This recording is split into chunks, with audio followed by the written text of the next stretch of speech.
त्यांचा असणार आहे.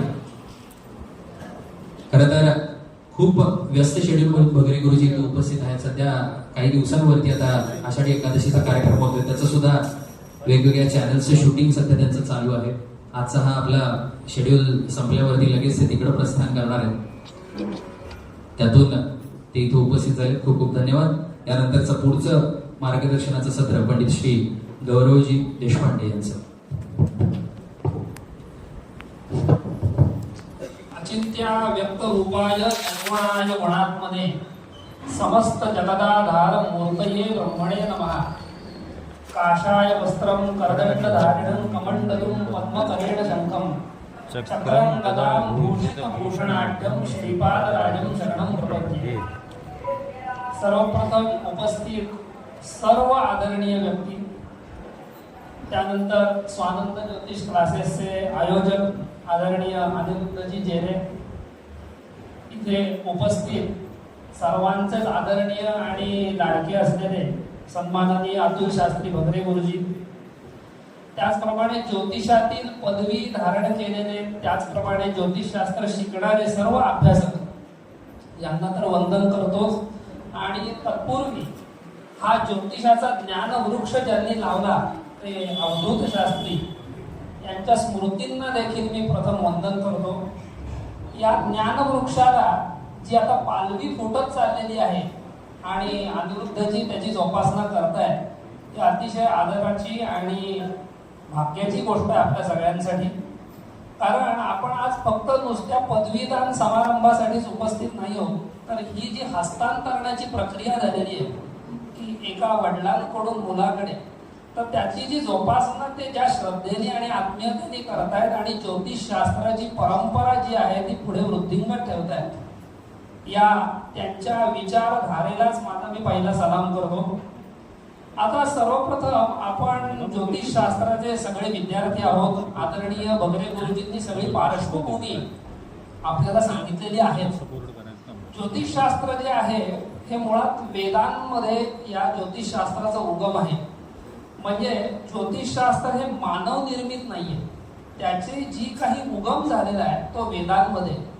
आपले जे आद्य वाङ्मय आहे, आद्य ग्रंथ आहेत हे वेद, किंबहुना वेदांना अपौरुषेय असं म्हटलं जातं. अपौरुषेय म्हणजे कुठल्याही व्यक्तीने ते रचलेले नाहीये. वेदांमधले मंत्र सुद्धा जे आहेत त्याचे ऋषी जे आहेत, ऋषीस्तु मंत्र द्रष्टारः न कर्तारः. ऋषी जे आहेत ते समाधी अवस्थेत त्यांनी जे मंत्र ऐकले म्हणून त्याला श्रुती असं म्हणले. आपल्याकडे जे वेद मंत्र आहेत त्यांना श्रुती म्हणले. श्रुती म्हणजे काय?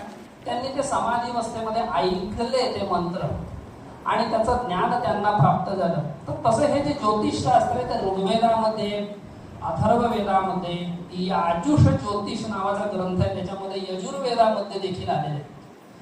तर या ज्योतिषशास्त्र जे आहे हे अनादी आहे. त्याच्यामध्ये प्रामुख्याने त्याचे 3 स्कंधांवरती, ज्याला आपण पिलर खांब असं म्हणतो, त्या 3 स्कंधांवरती हे ज्योतिषशास्त्र उभं आहे. ते 3 स्कंध आपल्या सगळ्यांनाच माहिती असतील. त्याच्यातला प्रामुख्याने सिद्धांत नावाचा स्कंध पहिला येतो, नंतर संहिता नावाचा स्कंध येतो आणि तिसरा होरा नावाचा जो स्कंध येतो. या त्रिस्कंधात्मक ज्योतिषशास्त्र जे आहे त्या 3 पिलरवर हे उभं आहे.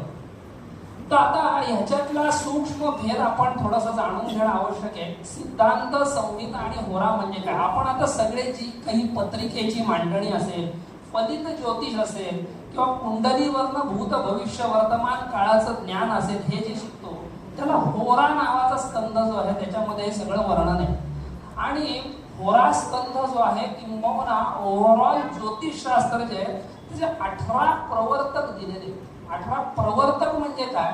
या 18 जणांनी या ज्योतिषशास्त्रामध्ये फार मोठं काम करून ठेवलेले आहेत. ते 18 प्रवर्तक कुठले?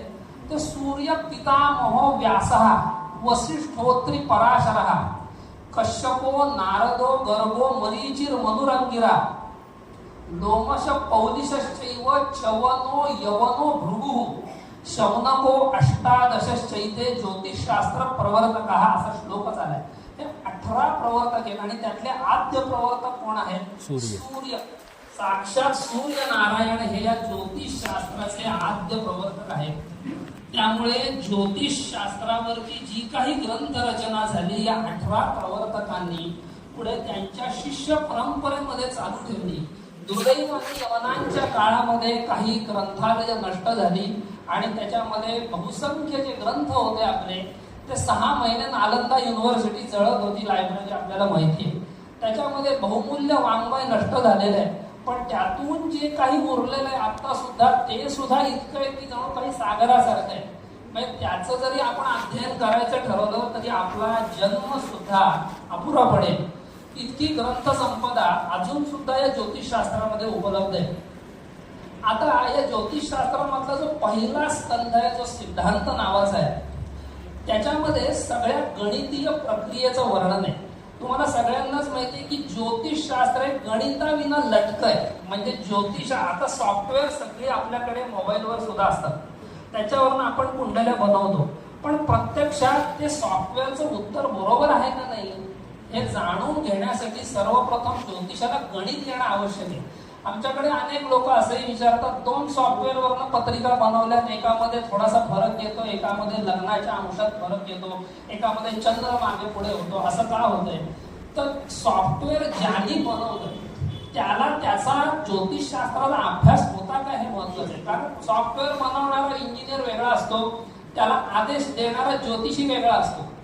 त्यामुळे बऱ्याचदा सॉफ्टवेअरच्या पत्रिकांमध्ये आपल्याला फरक काही वेळेला आढळतो, किंबहुना बऱ्याचदा अयनांश भेदाने सुद्धा तो फरक आपल्याला जाणवतो. याच्यासाठी सर्वप्रथम ज्योतिषाला गणिताचं ज्ञान असणं हे अत्यंत आवश्यक आहे आणि हाताने कुंडली तयार करता येणं हे अत्यंत आवश्यक गोष्ट आहे ज्योतिषाला. कारण ती जर आली नाही तर आपल्यालाच कळणार नाही ती पत्रिका खरी आहे का नाही, त्याच्यावरनं आपण भविष्य वर्तवत राहू. त्यामुळे सिद्धांत नावाचा जो स्कंध येतो त्याच्यामध्ये सगळ्या गणितीय प्रक्रियेचं आणि विशेष करून खगोल गणिताचं ज्ञान त्याच्यामध्ये दिलेले आहे. खगोल गणित म्हणजे काय? संकष्टी चतुर्थीला चंद्रोदय आपण उपास सोडण्यासाठी वापरतो. तसा चंद्रोदय रोजच होत असतो हे अनेकांना माहिती नाही. आता संक्रांत जी आपण मकर संक्रांत म्हणून साजरी करतो ती बऱ्याच जणांना दर वर्षातून एकदा येते, पण दर महिन्याला संक्रांत होतं हे पण माहिती नसतं अनेकांना. कारण मेष संक्रमण, वृषभ संक्रमण त्याचं तितकं महत्व आपल्याला माहिती नाही.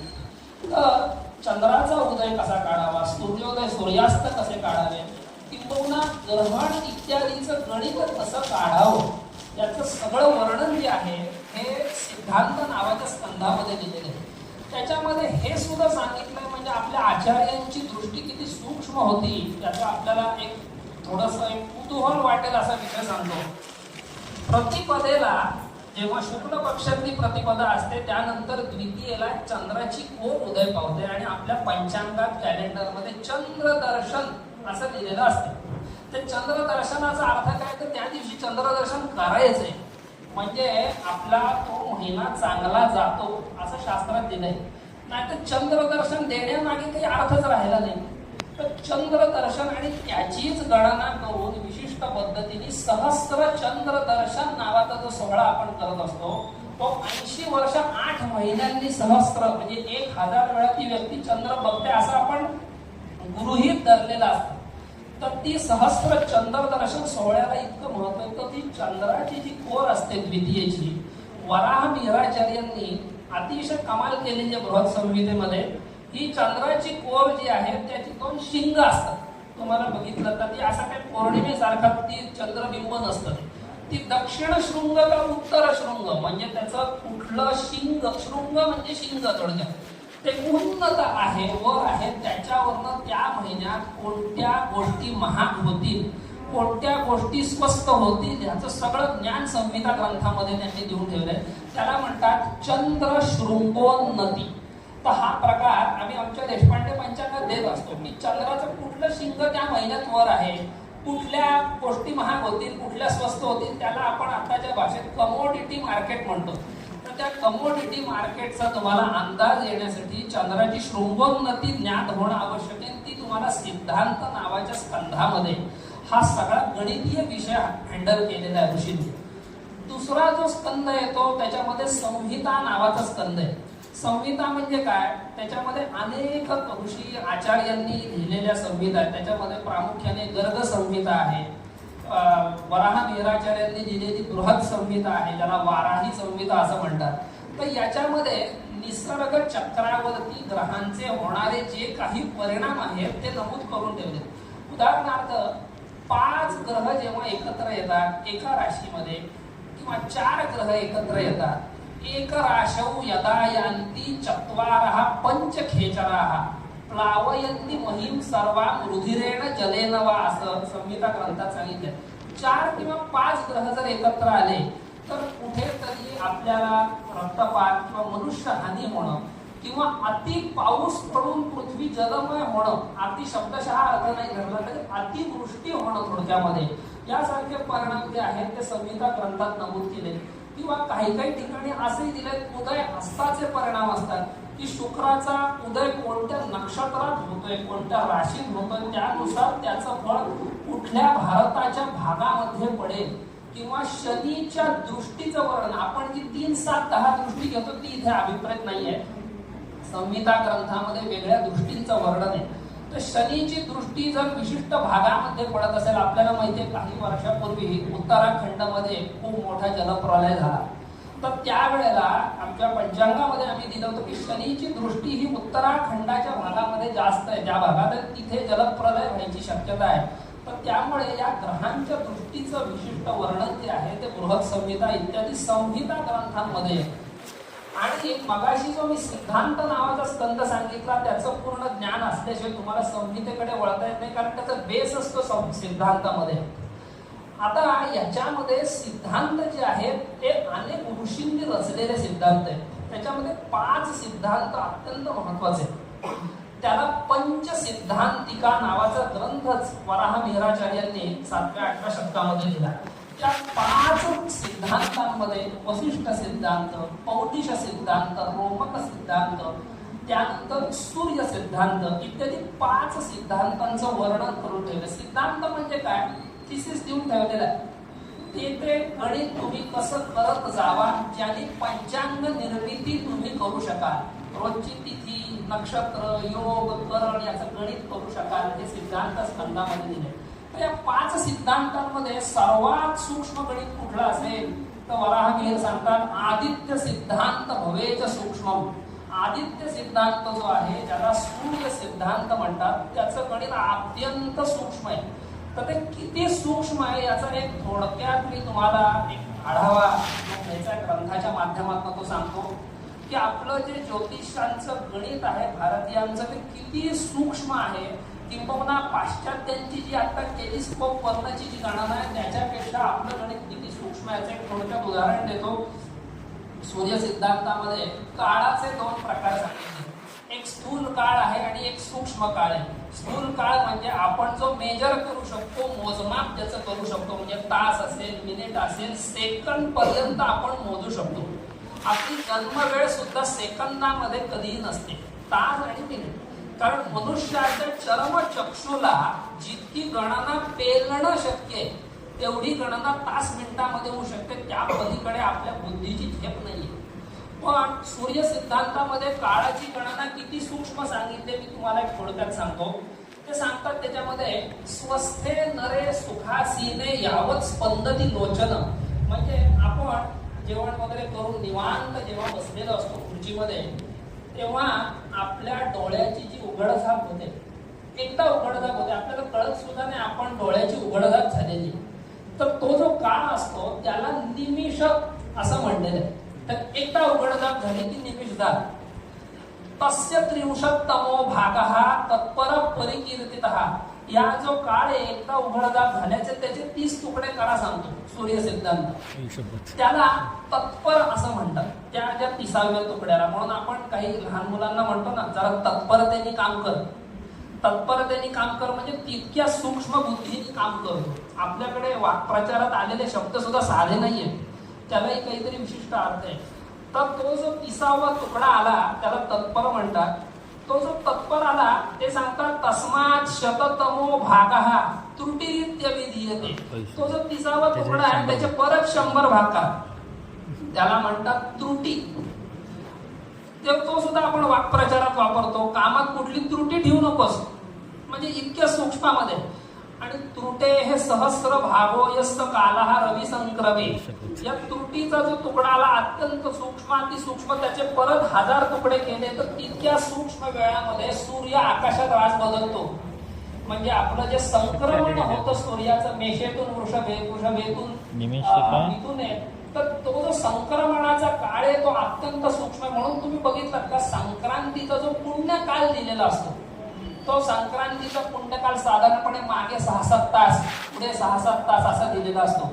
म्हणजे आपल्या दृष्टीला, आपल्या चर्मचक्षूंना सूर्य रास कधी बदलतोय मोजणंच अशक्य आहे.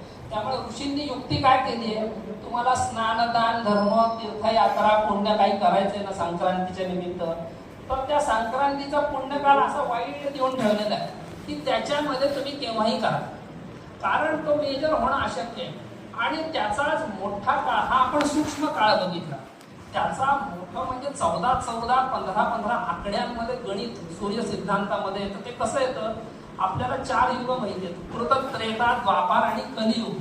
कलियुगाची आयु मर्यादा 4,32,000 वर्ष सांगितली, त्यातली साधारण 5,117 वर्ष आता झाली.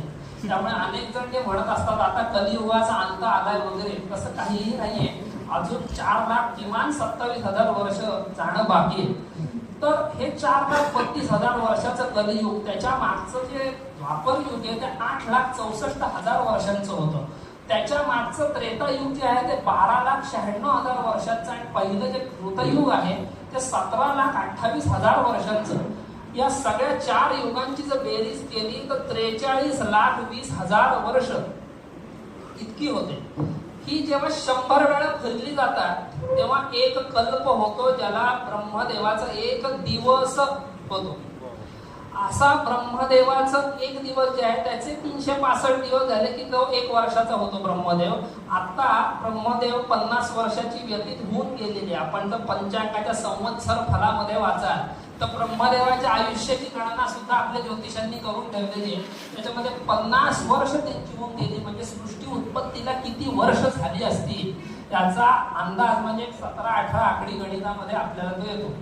तर हा सिद्धांत नावाचा स्कंद जो आहे त्याचं ज्ञान होणं अत्यंत आवश्यक आहे. आणि दुर्दैवाने काय झालंय, महाराष्ट्रामध्ये सिद्धांत ज्योतिष जाणणाऱ्यांची परंपरा काही काळानंतर नष्ट होऊन गेली.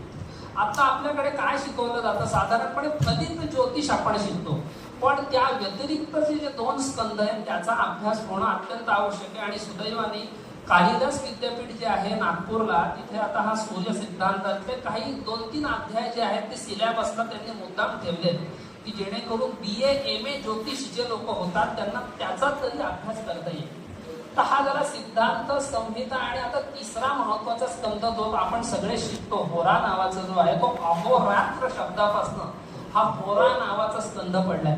त्याच्यामध्ये सुद्धा अनेक आचार्यांनी लिहिलेले जे ग्रंथ आहेत ते आपल्याकडे प्रमाण आहेत. अगदी पराशर ऋषींची बृहत पराशरी होराशास्त्र जे आहे ते प्रमाण मानलं जातं. फलदीपिका आहे, मानसागरी आहे, जातक पारिजात आहे, इत्यादी जे ग्रंथ आहेत आचार्यांनी ते पूर्वाचार्यांच्या परंपरेला धरून रचलेले जे ग्रंथ आहेत त्याचा सुद्धा आपण जी लोक आता पदवीदान समारंभामध्ये जे उत्तीर्ण झाले त्यांनी या प्राचीन ग्रंथांचा अगदी जरूर अभ्यास करा. आदरणीय भगरे गुरुजी आता जसं म्हटले की आता आपल्याला पदवी मिळाली म्हणजे खऱ्या अर्थाने आपल्या विद्येला आता सुरुवात झालेली आहे. आणि एका थेंबा एवढा आता ज्ञान असतं, हे अतिशय समर्पक उदाहरण त्यांनी दिलेले आहे. तर या थेंबाचा कुठेतरी आपला विकास व्हावा किंवा आपल्या ज्ञानाची जी परिसीमा आहे ती कुठेतरी गाठता यावी यासाठी प्राचीन ग्रंथांचं अध्ययन होणं आवश्यक आहे. आता आपण जे पंचांग वापरतो रोजच्या जीवनामध्ये त्याच्यामध्ये सगळ्या गोष्टी दिलेल्या असतात. एक एवढीशी पुस्तिका असते पण त्याच्यामध्ये संपूर्ण काळाचं विधान करणारं जे शास्त्र आहे ते पंचांगात दिले. ज्योतिषशास्त्राचा उपयोग काय असं अनेक जण विचारतील तुम्हाला प्रश्न, का निर्माण झाले. तर वेदांमध्ये असं सांगितलंय की वेदा हा यज्ञार्थम अभिप्रवृत्त कालानुपूर्वा विहिताश्च यज्ञा तस्मात् इदं कालविधान शास्त्र. म्हणजे आपल्याकडे पूर्वीच्या युगांमध्ये यज्ञयाग करण्याची परंपरा होती, आज सुद्धा आहे. पौर्णिमा अमावस्येला एक इष्टी नावाचा यज्ञ आपल्याकडे दिलेला असतो. कॅलेंडरमध्ये तुम्ही बघितलं असेल इष्टी दिलेलं असतं. ते काय आपल्याला माहिती नसतं, अग्निहोत्री लोक ती इष्टी करत असतात. पौर्णिमा अमावस्येला विशिष्ट ऋतूंमध्ये ते यज्ञ याग करायला सांगितले. आता पौर्णिमा आज आहे हे आपल्याला कळणार कशावरून, तर त्याचं काळाचं विधान करणारं जे शास्त्र आहे ते ज्योतिषशास्त्र आहे. त्याच्यावरून आज पौर्णिमा आहे का अमावस्या आहे. आज आपण चतुर्थीचा उपवास करतो, पण आज चतुर्थी हे तुम्हाला कळणार कशावर, कारण रोजचा दिवस हा 24 तासाचाच आहे. तर त्यामुळे ते कळण्यासाठी आपल्याकडे पंचांग परंपरा अनादी कालापासून चालत आहे. ती परंपरा जी आहे ती धर्मशास्त्राशी आधारित आहे. म्हणजे तू माझ्याकडे नासाचं 2026चं पंचांग माझ्या मित्रांनी पाठवलं अमेरिकेतून, ते मी आपल्या आणायचं विसरलो. त्याच्यामध्ये नासाचं पंचांग कसं असतं मी तुम्हाला थोडक्यात सांगतो. त्यांच्याकडे फक्त खगोलशास्त्रीय गणना आहे, म्हणजे तिथे धर्मशास्त्राचा काही संबंधच नाही. इंग्रज लोकांना कुठली गोकुळ अष्टमी संकष्टी एकादशीचा उपवास मारतय का भागवते काही त्याचा संबंधच नाही. नासाच्या पंचांगामध्ये प्रत्येक ग्रहाची सायन पोझिशन, कारण ते निर्यन ग्रहस्थिती वापरत नाही, ज्याला ट्रॉपिकल लॉन्जिट्यूड्स म्हणतात, सायन ग्रहस्थिती ती दिलेली असते. त्यानंतर तिथी दिलेली नसते त्यांच्याकडे. प्रतिपदा, अष्टमी, पौर्णिमा, कृष्ण पक्षातली अष्टमी आणि अमावस्या या ज्या 6 तिथी आहेत त्यांचीच फक्त वेळ दिली असते. आणि त्या तिथीशी त्यांना घेणं देणंच नाहीये, कारण त्यांचं कुठलं व्रत आहे की जे तिथीवर आधारित आहे. त्यांचे सगळे सणवार तारखेवर आधारित आहेत, वारावर आधारित आहेत. ईस्टर संडे, गुड फ्रायडे हे सगळे तारीख आणि वारावर आधारित आहेत. या उलट भारतीयांचं तुम्ही बघा, सगळे प्रतिपदे पासून अमावस्येपर्यंत रोज काही ना काही व्रत आहेच. आता त्या व्रतांची नावं सुद्धा आपल्याकडे कालोतर लुप्त होत चालली आहेत, म्हणून ते आम्ही देशपांडे पंचांगात ती नावं द्यायला लागलोय. कमीत कमी व्रत करो न करो नावं तर माहिती पाहिजेत आपल्याला की अशी अशी व्रत आपल्याकडे होती. तर प्रत्येक तिथीचं आपल्याकडे महत्व आहे, जे पाश्चात्य गणितामध्ये त्याचा काही संबंध नाही. त्यामुळे नासाच्या पंचांगामध्ये फक्त ग्रहांचे अंशात्मक स्थिती, मी म्हणलं तसं 6 तिथीचं फक्त गणित, आणि सर्वात महत्वाचं प्रत्येक ग्रहाची क्रांती आणि शरद हे गोष्टी दिलेल्या असतात. त्यांचं पंचांग तिथे संपलं, त्या पलीकडे त्यांच्याकडे काहीही विषय नसतो. आपलं पंचांग तुम्ही उघडा, प्रतिपदेपासनं आज कापसाचं पोतं व्हायचंय, आज कवणा व्हायचाय, रामाला व्हायचंय, दुर्गेला व्हायचंय. तर हे काय आहे, तर त्या खगोलशास्त्राचं इम्प्लिमेंटेशन जे आहे ते आपल्या धर्मशास्त्राला केलेलं आहे. आकाशीय ग्रहस्थिती रोजच्या जीवनात कशी वापरायची हे आपलं पंचांग सांगतं. आता पंचांग जेव्हा आपण आपल्या धर्मशास्त्राला लावतो, म्हणजे आपण लावतो म्हणजे काय, तिथी काढतो. सूर्य चंद्रावरनं तिथी निघते, तुम्हाला सगळ्यांना माहिती आहे. सूर्यापासून 12 अंश चंद्र पुढे गेला की एक एक तिथी पूर्ण होत जाते. पहिले 12 अमावस्येला सूर्य चंद्राची युती असते, सगळ्यांनाच माहिती आहे, बरोबर आहे. प्रतिपदा म्हणजे काय, सूर्यापासून 12 अंश चंद्र पुढे गेला. द्वितीया म्हणजे पुढे 12 अंश गेला. 180 अंश म्हणजे समोरासमोर आले की पौर्णिमा पूर्ण झाली, शुक्ल पक्ष संपला. त्यानंतर परत 12 अंश असा येतो, तो कृष्ण पक्ष असतो. तर याच्यामध्ये आपल्या धर्मशास्त्राची स्वतंत्र नियमावली आहे, जी त्रिकालज्ञ ऋषींनी घेऊन ठेवली आहे. नियमावली म्हणजे काय, तिथी कशाला म्हणतात, तनोती विस्तार वर्धमानां क्रियमाणां चंद्रस्य एकैका कला, अशी विद्यारण्य स्वामींनी तिथीची व्याख्या केली. तिथी म्हणजे चंद्राची कला जशी प्रकाशमान होते त्या कलेला तिथी म्हणतात. आणि त्या कलेचं पान अमृत स्वरूपामध्ये देवता करतात असं वर्णन वेदांमध्ये तैत्तिरीय आरण्यकात आलेलं आहे. आता इतक्या खोलात मी इथे जात नाही, पण प्रत्येक देवतेचा संबंध हा तिथीशी असतो. म्हणून आपल्याकडे उपवास जे करतो आपण, बरेचदा आपण गुरुवार दत्ताचा, शुक्रवार देवीचा समजतो, तसं नाही. तिथी या देवतांचे आहेत, वार हे ग्रहांचे असतात. म्हणून फक्त त्याला सोमवारचा अपवाद आहे, कारण सोमवारचं व्रत हे भगवान शंकरांसाठी सांगितलंय. पण आपण जर बघितलं तर प्रतिपदेची देवता अग्नी सांगून ठेवले. द्वितीयेची देवता कुठली तर ब्रह्मदेव आहे. तृतीया तिथीची देवता गौरी आहे, म्हणून आपल्याकडे चैत्र गौरीचं पूजन तृतीयेला आहे, चतुर्थीला नाही. चतुर्थी तिथीची अधिपती ही गणपती सांगितली, म्हणून गणपतीची कुठलीही व्रत घ्या ती त्या मंगळवारशी त्याचा काही संबंध आहे. मंगळवारी जर संयोग झाला चतुर्थीचा तर अंगारक योग होतो, पण मंगळवार हे गणपतीचं व्रत करण्यासाठी तो वार नाहीये, तर चतुर्थीला. पंचमी तिथींच्या देवता नाग सांगितले, म्हणून नागाशी संबंधित नागपंचमी. पंचमीला, म्हणून नागपंचमी षष्ठीला येत नाही, पंचमीलाच येते. षष्ठीची देवता स्कंद, ज्याला कार्तिकेय म्हणतात, म्हणून आपल्याकडे स्कंद षष्ठी असं लिहिलेलं असतं. सप्तमीची देवता जी आहे ती साक्षात सूर्यनारायण सांगितले, म्हणून भानु सप्तमी जेव्हा येते त्याला विशेष महत्व का, सूर्याचा वार आणि तिथी पण सूर्याची, त्यामुळे भानु सप्तमी. अष्टमीची देवता शंकर, नवमीची देवता दुर्गा सांगितली. अशा प्रत्येक तिथीच्या देवता सांगत सांगत सांगत अमावस्येची देवता पितर सांगितलेली, म्हणून आपल्याकडे दर्श श्राद्ध, दर्श अमावस्या असं दिलेलं असतं.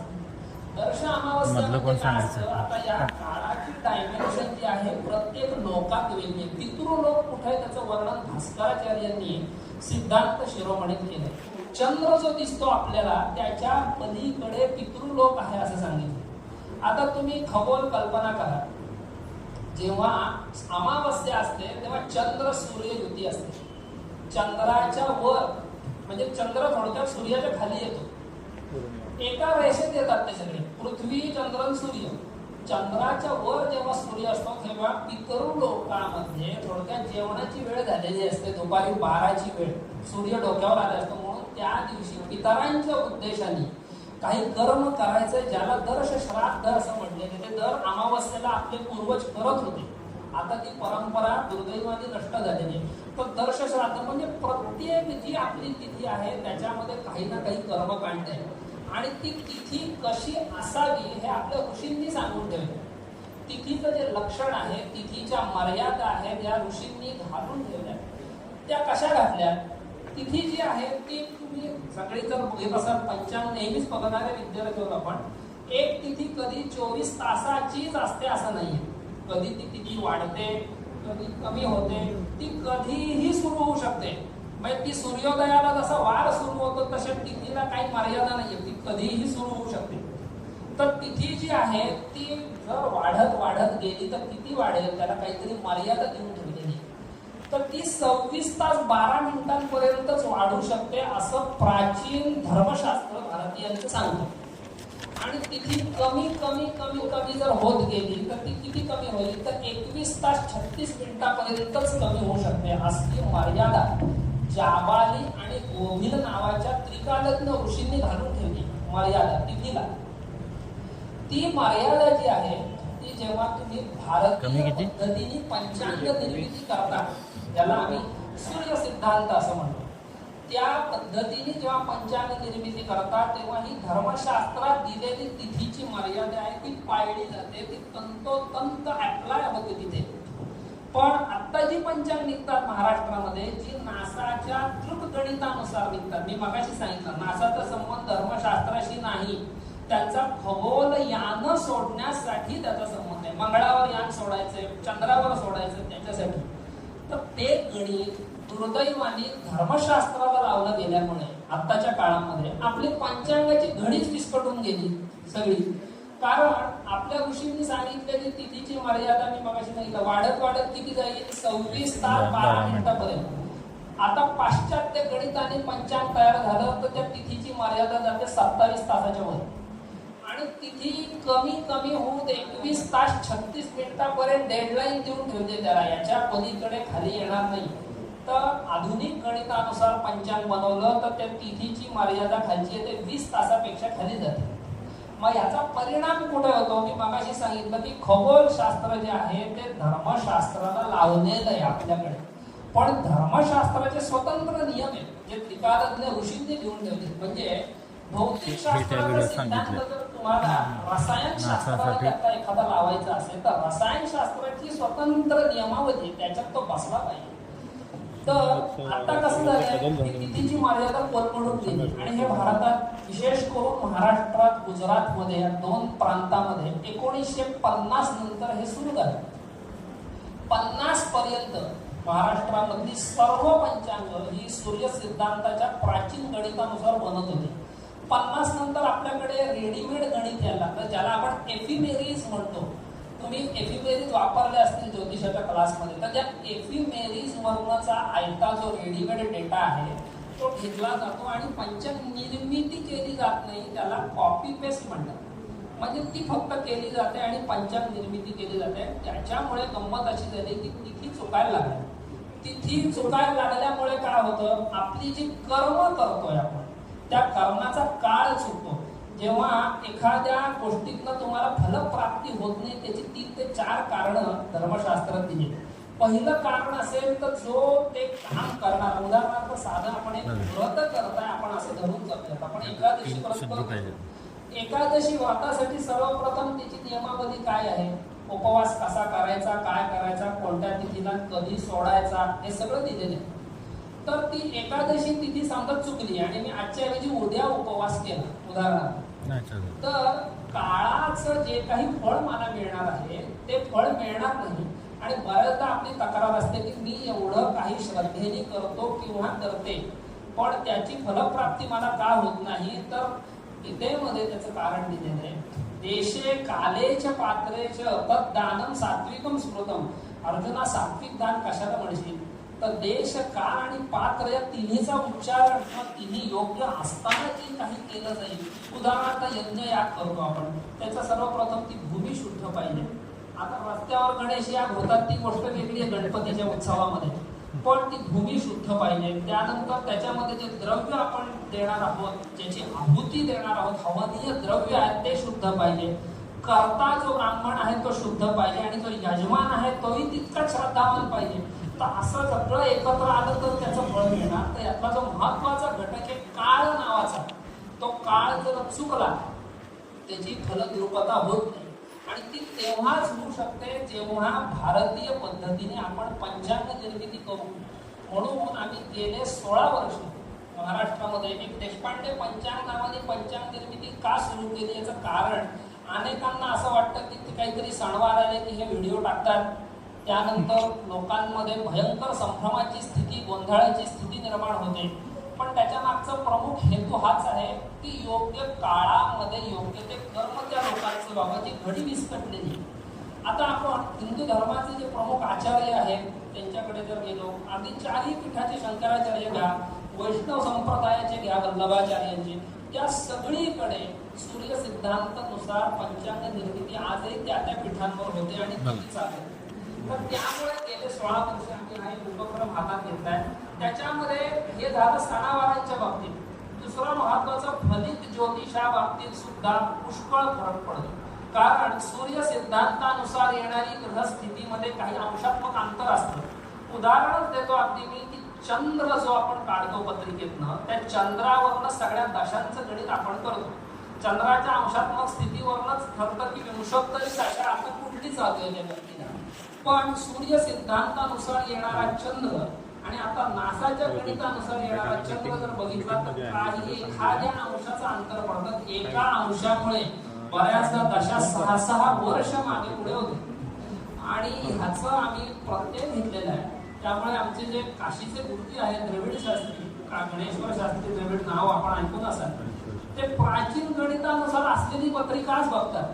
त्याचं कारण फलित ज्योतिषात त्याचा अनुभव येतो. त्याचं उदाहरण आम्ही अनेकदा दिलेलं आहे. आपल्याला कांची कामकोटी पीठाचे जे शंकराचार्य जयेंद्र सरस्वती यांना जेव्हा काही वर्षांपूर्वी अटक झाली होती तेव्हा त्यांची पत्रिका आमच्या पूज्य गुरुजींकडे आली होती काशीला. तेव्हा 2 पद्धतीने पत्रिका बनवल्या गेल्या. एक सॉफ्टवेअर जी आपली जी आता असते ती पत्रिका गुरुजी बघत नसल्यामुळे जुन्या गणितानुसार सूर्य सिद्धांतानुसार पत्रिका तयार केलेली.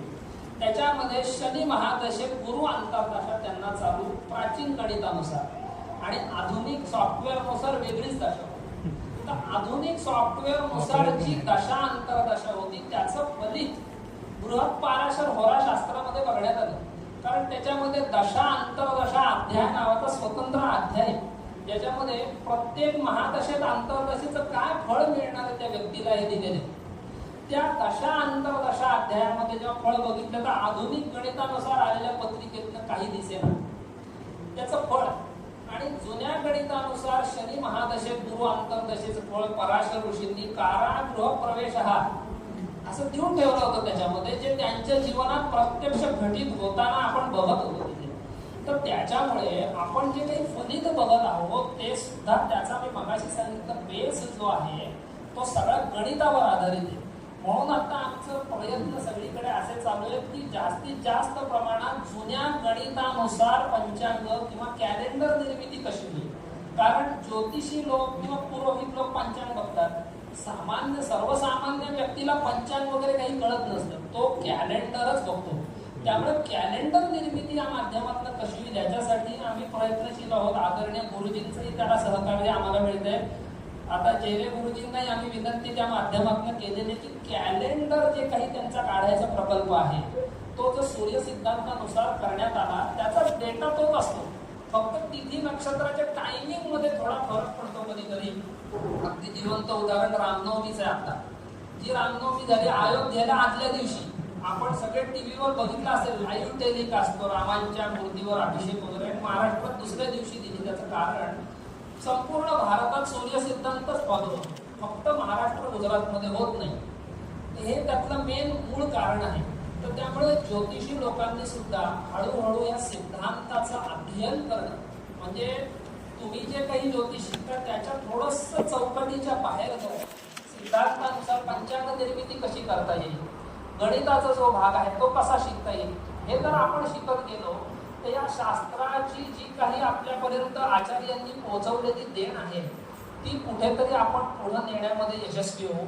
आणि सर्वात महत्वाचं म्हणजे यांनी तर वृक्षवेल लावलीच आहे आता, तर ती आपल्याला अजून कशी काय पुढे पुढे पुढे पुढे नेता येईल या दृष्टीने प्रयत्न करणं महत्वाचं आहे.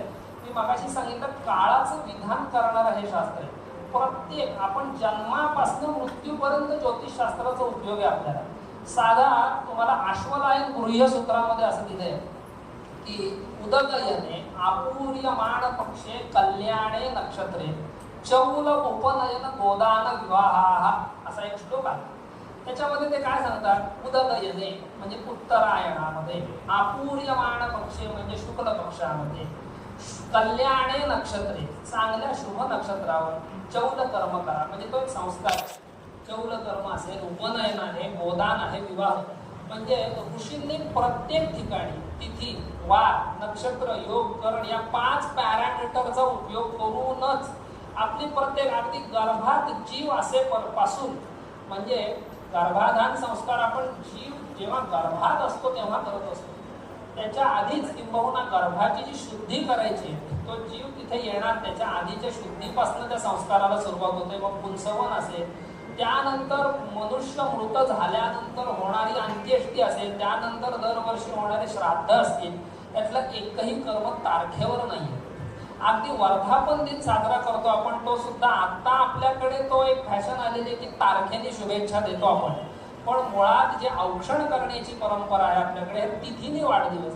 म्हणजे प्रत्येक ठिकाणी तुम्हाला रोजच्या रोज तिथी, वार, नक्षत्र, योग, करण हे लागणार. ऋषींच्या अतिंद्रिय दृष्टीने त्यांनी हे पण लिहून ठेवलं की कुठल्या तिथीला काय गोष्टी वर्ज करा. अगदी आम्हाला आता काही लोक विचारायला येतात, मॅरिड कपल असतात, आम्हाला चान्स घ्यायचा आहे तर काही त्याच्यासाठी मुहूर्त आहेत का, तर त्याच्यामध्ये लिहून ठेवलेलं आहे. आपल्या गुरुचरित्रामध्ये सुद्धा त्याचे दाखले मिळतील. नारद ऋषींचं वाक्य आलंय, पित्र्यम पौरुष्ण्यम नैऋत्यम चापी धिष्ण्यम त्यक्त्वाम नारी सुप्रसन्न प्रसन्नाम. म्हणजे कितीही प्रसन्न नारी जरी असेल तरी सुद्धा मूळ माघा रेवती नक्षत्रावरती संग करू नये, नाहीतर मंद बुद्धीची प्रजा निर्माण होते. किंवा तुम्ही ज्योतिषशास्त्राचे विद्यार्थी आहात, आधान कुंडली नावाचा एक प्रकार आपल्या शास्त्रामध्ये दिलाय. आधान म्हणजे काय, आपण जेव्हा जन्माला येतो ती झाली आपली जन्मकुंडली, पण गर्भाधान जेव्हा होतो, ज्या वेळेला जीवाने गर्भात प्रवेश केला मातेच्या, त्यावेळेची निषेक कालीन कुंडली काढायची गणित प्रक्रिया पराशरांनी आणि अन्य आचार्यांनी देऊन ठेवली. बऱ्याचदा हँडिकॅप व्यक्तींची जी पत्रिका असते तुम्ही बघाल तर नॉर्मल पत्रिकेत काही दोष नसतो. अशा वेळेला त्यांची जर गर्भाधान कुंडली काढली तुम्ही तर कधीतरी अमावस्येला गर्भाधान झालेले आहे, कधी पौर्णिमेला झालेले आहे, कधी पर्व तिथी अष्टमीला सुद्धा गर्भाधान करूनही दिलेले आपल्याकडे. मूळ माघा रेवती सारखी नक्षत्र असतात, त्यानंतर ग्रहणाचे दिवस असतात काही वेळेला. तर आपल्याकडे शुभाशुभ दिवस बघून प्रत्येक गोष्ट करायला सांगितले. आमचे गुरु होते नगरला क्षीरसागर महाराज, त्यांच्याकडे जेव्हा जोडपं आलो ते MD गायनेकॉलॉजिस्ट तुम्हाला सांगतो, आणि त्यांनी जी मुलं समोर ठेवली म्हणजे आपण न बोललेलंच बरं, म्हणजे थोडक्यात नारळ ठेवल्यासारखी मुलं समोर, त्या बाई म्हटल्या आम्ही एवढी डाएट फॉलो केलेलं आहे, सगळे दर महिन्याला टेस्टिंग केले, स्वतःच एमडी गायनेकॉलॉजिस्ट होते दोघं. तर हे आमच्या पदरी असं का? त्या आमचे महाराज एवढंच म्हणले की दिवस बघितला होता का? दिवस जर बघितला नाही तर आपण बऱ्याचदा मराठीत एक चुकीची म्हणे अज्ञानात आनंद, पण बऱ्याचदा अज्ञान हाच शाप असतो. तर त्यामुळे आपली जी मोठी माणसं थोर व्यक्ती पूर्वी सांगत असायचे, अरे दिवस बघितलास का जरा. आत्ताची पिढी काय सांगते, काही नाही तसलं, आपल्या सगळं मनगटात असतं. पण तसं नाहीये, काळाची शुद्धी पण त्याला आवश्यक असते.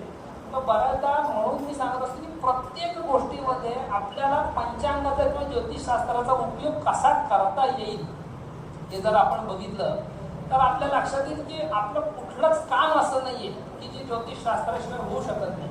आता विवाहाचे मुहूर्त जे पंचांगात दिले जातात ते तुम्हाला कळलं पाहिजे की ते शुद्ध आहेत का नाही. पूर्वीच्या काळी पंचांगकर्त्याला प्रतिप्रश्न विचारणारे श्रोते होते, तेवढे ज्ञानी लोक होते समाजामध्ये, की पंचांगात मुहूर्त चुकला तर त्यांना पत्र पाठवत असत की मुहूर्त चुकलेला आहे हा. आता काय होतं, आपल्याला जे रेडीमेड मुहूर्त उपलब्ध आहेत ते आपण ऍक्सेप्ट करतो, आपण ते तपासत सुद्धा नाही. आताच्या काळात तर गुरु शुक्राच्या आस्थामध्ये मुहूर्त देण्याचं काम अनेकांनी चालू केलेलं आहे आणि त्याला काढी व अशी एक सोज्वळ संज्ञा दिली. आता काढीव हा कधी मुहूर्तच असू शकत नाही, कारण तो शब्दच काढीव आहे. मुहूर्त असतो तो नेहमी शुद्धच असतो. तर काढीव मुहूर्तावर जर लग्न केलं ना तर त्याचे परिणाम वेगवेगळे होत असतात. आता आमच्याकडे दाखवायला काही जातक येतात, दिवसपर्यंत स्थिती आलेली असते त्यांची, पण त्यांची पत्रिका जर तुम्ही नॉर्मल बघितली तर तितकासा दोष आढळत नाही. म्हणून आम्हाला आता गुरुजी काय म्हटले, तुमची लग्नाची तारीख आहे त्याची तपासत जा म्हटले. तर लग्नाची तारीख तपासली तर बऱ्याचदा असं आढळत शुक्राच्या आस्थात लग्न केले, गुरुच्या आस्थात केले किंवा अशुद्ध मुहूर्तावर लग्न केलेले. तुम्ही विवाहाचे मुहूर्त जर काढत असाल, तुम्ही जर बघाल तर मुहूर्ताची प्रक्रिया आहे स्वतंत्र गणिताची. विवाहाचा मुहूर्त काढताना 10 प्रकारच्या फिल्टर मधनं तो मुहूर्त जायला लागतो. त्याला वेगवेगळे दोष दिलेत आचार्यांनी की या मुहूर्तावर लग्न झालं तर घटस्फोट होऊ शकतो. आता घटस्फोट शब्द तेव्हा वापरलेला नाहीये, त्याला पती त्यक्ता असं म्हणायचं तेव्हा, की पूर्वीच्या काळात पती सोडून द्यायचा स्त्रीला. तशी परिस्थिती का निर्माण होते, कारण चुकीच्या मुहूर्तावर लग्न झालंय. तसंच उपनयन, मुंजीचे मुहूर्त बघाल तर काही वेळेला अशुद्ध दिलेले असतात पंचांगामध्ये. मग ज्याचं उपनयन होतं तो मुलगा नंतर व्यसनी निघणार असेल. वसिष्ठ ऋषींची अशी वचनं आली, चुकीच्या मुहूर्तावर उपनयन झालं तर हा मद्यपी होईल, हा हे होईल. मग असं का होतं, त्याचा तो दुसरा जन्म आहे त्या व्यक्तीचा, द्विजत्व संज्ञा जी त्याला प्राप्त होते ती चुकला. आता ते मुंजीचा फॅड झालंय सगळा, तो विषय तर खूपच वेगळा. ते आईला जन्मानंतर मिरवायचं जे काही एक भूषण मिळतो तो त्या डायरेक्ट मुंजीतच मिळतो 8 वर्षांनी. पण किमान मुहूर्त शुद्ध असणं जे आहे हे अत्यंत आवश्यक आहे. त्यामुळे ज्योतिषशास्त्राच्या विद्यार्थ्यांचं पहिलं कर्तव्य काय असेल तर मुहूर्तशास्त्राचं पण तुम्ही अध्ययन करा. त्याच्यामध्ये मुहूर्त मार्तंड, मुहूर्त चिंतामणी नावाचा अत्यंत सुंदर ग्रंथ आचार्यांनी आपल्या लिहून ठेवले. त्याच्यावर संस्कृतमध्ये टीका सुद्धा उपलब्ध आहे. ती टीका म्हणजे काय, जशी गीतेवरती ज्ञानेश्वर महाराजांनी टीका लिहिली, ती सर्वसामान्य व्यक्तीला गीतेतले श्लोक कळत नाही संस्कृतमध्ये. मग त्यांना काय अभिप्रेत आहे भगवान श्रीकृष्णाला ते ज्ञानेश्वर महाराजांनी विशद करून सांगितलं. तसं मुहूर्त चिंतामणी मार्तंडासारखे ग्रंथ संस्कृतमध्ये, पण त्याची टीका सोप्या संस्कृतमध्येच लिहून त्याची हिंदी टीका निघालेली आहे. तर त्याचं जरूर अध्ययन करा आपण, आणि जास्तीत जास्त पद्धतीने ह्या शास्त्राचा प्रचार प्रसार कसा करता येईल तुम्हाला. आणि शुद्ध मुहूर्त हे देणं खूप आवश्यक आहे. वराह मिहिराचार्यांनी ज्योतिषाची जी बैठक आहे तो ज्योतिषी कसा असावा हे बृहत संहितेतल्या संवत्सर सूत्राध्याय नावाच्या अध्यायामध्ये ज्योतिषी कसा असावा हे सांगितलं. त्याच्यामध्ये अनेक विशेषणं दिलेले आहेत त्यांनी. त्याच्यामध्ये तो सत्य बोलणारा असावा, त्याचा वेश कसा असावा हे सुद्धा दिलेलं आहे. तो विनीत वेश असं पण त्यांनी एक शब्द वापरलाय. 3 स्कंधांचा तो ज्ञाता असावा, सिद्धांत संहिता होरा या 3 स्कंधांचा ज्ञाता असावा. आणि आता महत्वाच्या मुद्द्यावर जे गुरुजींनी चर्चा केली ती म्हणजे उपासक असावा. मंत्रद्रष्टा जे काही ऋषी होऊन गेले त्यांच्या विशिष्ट मंत्रांचा अधिकार परत्वे जप करणारा असा तो विद्वान, असा ज्योतिषी असावा असं सांगितले. तेव्हा त्याच्या वाणीला धार येऊन त्यांनी सांगितलेलं प्रेडिक्शन जे आहे ते कुठेतरी फुलफिल व्हायला मदत होते. आता सध्याला लाल किताबचे तोडगे सांगण्यातच सगळं आयुष्य सेमिनार चाललेले आहेत त्याच्यावरती. त्याचे अनेक ज्योतिषांवर बुमरँग इफेक्ट सुद्धा येतात. तुम्ही जर बघत असाल तर अनेकदा ज्योतिषाला स्वतःची कुंडली दाखवायची गरज निर्माण झाली. त्याचं कारण का की काही काही उपाय असे सांगितले जातात की जे गरज नाहीये त्याची, पण असे काही तंत्रशास्त्राला अनुसरून आता गुरुजी म्हणले तसं हिंदी लोकांचे असंख्य रील्स आणि व्हिडिओ आपण बघत असतो. डायरेक्ट तंत्रातल्या कुठल्या तरी देवतेला हात लावायचा एकदम आणि कुठले तरी उपाय असे अनाठाई सांगायचे. त्याच्यापेक्षा सिंपल नवग्रह स्तोत्र आहे व्यासांनी रचलेलं, त्याचा सुद्धा जप आपण करू शकतो. त्यातल्या मंत्रांचा ग्रहांच्या प्रित्यर्थ वेगवेगळी दानं देऊन ठेवलेली आहेत. त्या दानाचे काळ सुद्धा सांगितले ज्योतिषामध्ये, म्हणजे कुठलंही दान केव्हाही करायचं नाहीये. बुधाचं जे दान आहे ते सूर्योदयानंतर 1 तासाच्या आत करायला सांगितले. शनीचं दान ते मध्यान्ह काळात म्हणजे साधारण 12-12:30च्या आसपास शनीच्या प्रित्यर्थ दान करायचे. राहू केतूचं जे दान आहे ते सूर्यास्तानंतर 3 घटिकांच्या आत म्हणजे 72 मिनिटांच्या आत राहू केतूंच्या प्रित्यर्थ जर तुम्हाला दान करायचे ते करायला सांगितले. मंगळाचं दान जे असेल ते साधारण 10-10:30च्या आसपास सकाळी प्रत्येक ग्रहाच्या त्या विशिष्ट घटिका दिल्या. तर त्या वारी त्या वेळामध्ये जर आपण ते दान केलं तर त्या ग्रहांच्या पिढेचा परिहार व्हायला तर निश्चितच मदत होते. तर असे जे काही सोपे उपाय असतात, 7:30 आपण बघतो, सिंपल उपाय त्याच्यामध्ये देऊन ठेवला. सूर्योदयाच्या पूर्वी तिळाचं तेल लावून जो अभ्यंग स्नान करेल शनिवारी त्याला शनिपीडा होत नाही असं देऊन ठेवलेलं आहे मुहूर्त चिंतामणीमध्ये. तर त्यामुळे असे जे काही सोपे उपाय आहेत ते तुम्ही तुमच्या यजमानाला सांगू शकता. त्याच्यामध्ये फक्त कठीण उपाय जे असते तेवढेच सांगायचे असं काही नाही. तर अशा प्रकारे धर्मशास्त्र जे आहे ते ज्योतिषशास्त्राशी पदोपदी निगडीत आहे. आता हे आपण सगळं बोललो देवकर्माबद्दल. दुसरा महत्वाचा विषय आहे पितृकर्म, म्हणजे जे श्राद्ध पक्ष आपण करत असतो. आपल्या वडिलांच्या आईच्या मृत तिथीला जे श्राद्ध करतो तर ती तिथीच अशुद्ध असेल तर तुमचं श्राद्ध फलद्रूपच होणार नाही. त्यामुळे प्राचीन सूर्यसिद्धांत गणितानुसार येणाऱ्या तिथीलाच जरूर श्राद्ध करा, कारण ती जर तिथी चुकली तर फलद्रूपता होत नाही त्याची. आणि दरवर्षी आपण साधारणपणे सध्या 2दा श्राद्ध करतो, एक तर मृत तिथीला आणि महालयामध्ये. तर त्या तिथी 2 शुद्ध असणं अत्यंत आवश्यक आहे. तर त्यामुळे थोडक्यात तिथी, वार, नक्षत्र, योगकरण हे 5 अंग डिटेलमध्ये जाणून घेणं आवश्यक आहे. त्याच्या आमच्या कार्यशाळा पण ठिकठिकाणी आम्ही मुद्दाम घेतो की आपल्याला पंचांग वाचता येतं, पण त्या प्रत्येक पॅरामीटरची माहिती नसते की सप्तमी म्हणजे काय, सप्तमीला कोणत्या गोष्टी वर्ज्या करायच्या, कोणत्या गोष्टी घडवायच्या आहेत, त्या घडायच्या आहेत, हे पण ठरवलं आहे.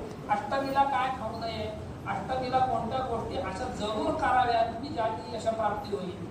त्यानंतर त्रिपुष्कर नावासारखी काही योग दिले ज्योतिषशास्त्रामध्ये, म्हणजे तिथी, वार आणि नक्षत्र यांच्या संयोगाने होणारे योग आम्ही मुद्दाम पंचांगात देतो आमच्या. त्रिपुष्कर योग, द्विपुष्कर योग म्हणजे काय, त्रिपुष्कर म्हणजे लाभ, हानी आणि मृत्यू हे तिप्पट होतात त्या योगावर. म्हणून अनेक इन्व्हेस्टर त्या योगावरती त्यांचे शेअर असतील किंवा काय ते खरेदी करत असतात. त्रिपुष्कर म्हणजे तिप्पट होतात गोष्टी, द्विपुष्कर म्हणजे दुप्पट होतात.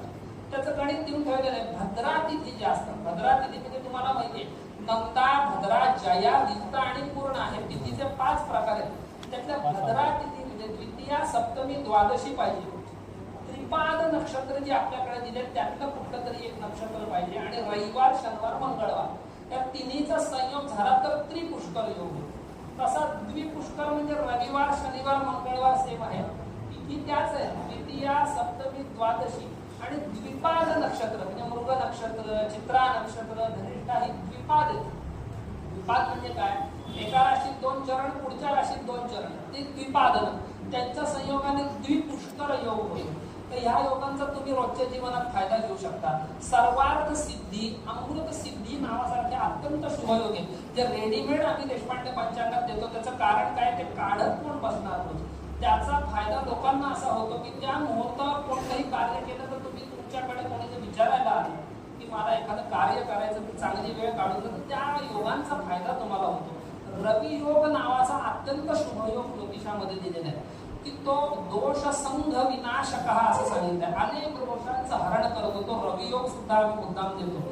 तर अशा पद्धतीने ज्योतिषात जे शुभयोग सांगितले, जे अशुभ योग सांगितले, यमघंट, दग्ध, मृत्यू यांसारखे जे योग आहेत ते टाळून आपण यात्रा देखील करू शकतो. बऱ्याचदा तुम्ही ऍक्सिडेंटचं प्रमाण एक जर अभ्यास करता, यमघंट योगावरती अनेक ऍक्सिडेंट होत असतात. तर त्याचा सुद्धा आपल्याला रोजच्या जीवनातला वापर, मी मगाशी जे म्हणलं की आपलं जीवन महत्वाचं आहे. आपण शास्त्र शिकतो ही एक वेगळी गोष्ट, पण आपल्या त्याला ऍप्लिकेशन जे आहे, म्हणजे उदाहरणार्थ एखादा मनुष्य सॉफ्टवेअर इंजिनियर आहे, पण त्याला रोजच्या जीवनात ते सॉफ्टवेअरचा वापर जर आलं नाही तर त्याच्या त्या ज्ञानाचा उपयोग नाही. त्याप्रमाणे रोजच्या जीवनात आपल्याला हे कसं वापरता येईल आणि याची जागृती जास्तीत जास्त माध्यमातून आपण ठिकठिकाणी करा. आणि हे शास्त्र असंच तुमच्याही विद्यार्थ्यांपर्यंत पुढे पुढे पोहोचत राहो. त्याचप्रमाणे ह्यांचा जो क्लास आहे त्याची उत्तरोत्तर वृद्धिंगत होत राहो, अशी पण मी एक प्रार्थना करतो भगवंताच्या चरणी आणि माझ्या वाणीला विराम देतो.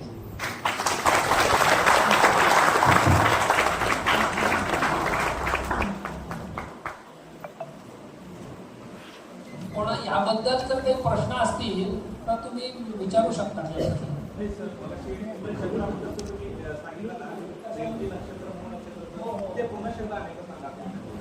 गर्भाधानकालीन नक्षत्र म्हणजे जेव्हा पती पत्नीचा संग होत असतो त्यावेळेला पुढे प्रजा कशी निर्माण होणार तो जन्म तेव्हाच ठरत असतो. तर त्यामुळे मूळ मघा आणि रेवती नक्षत्र त्यावेळेला नसावं. त्याचबरोबर रिक्ता तिथी नसाव्यात, म्हणजे चतुर्थी नवमी चतुर्दशी नसावी, पर्व तिथी नसाव्यात, म्हणजे पौर्णिमा अमावस्या अष्टमिया नसाव्यात. हा सगळा काळ शुद्ध जेव्हा मिळेल त्यावेळेला तो चान्स घ्यावा त्या गोष्टी. आणि कुणाचं काही एक प्रश्न कुणाला विचारायचं? हे लिहून घ्यायला लागला परत सांगू देत ते श्लोक का?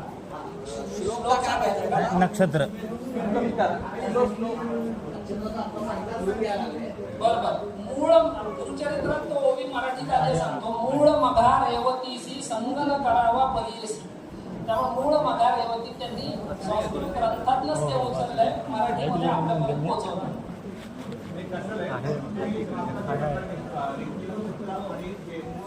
तिथी पण सांगितलं, तिथी पण सांगितलं.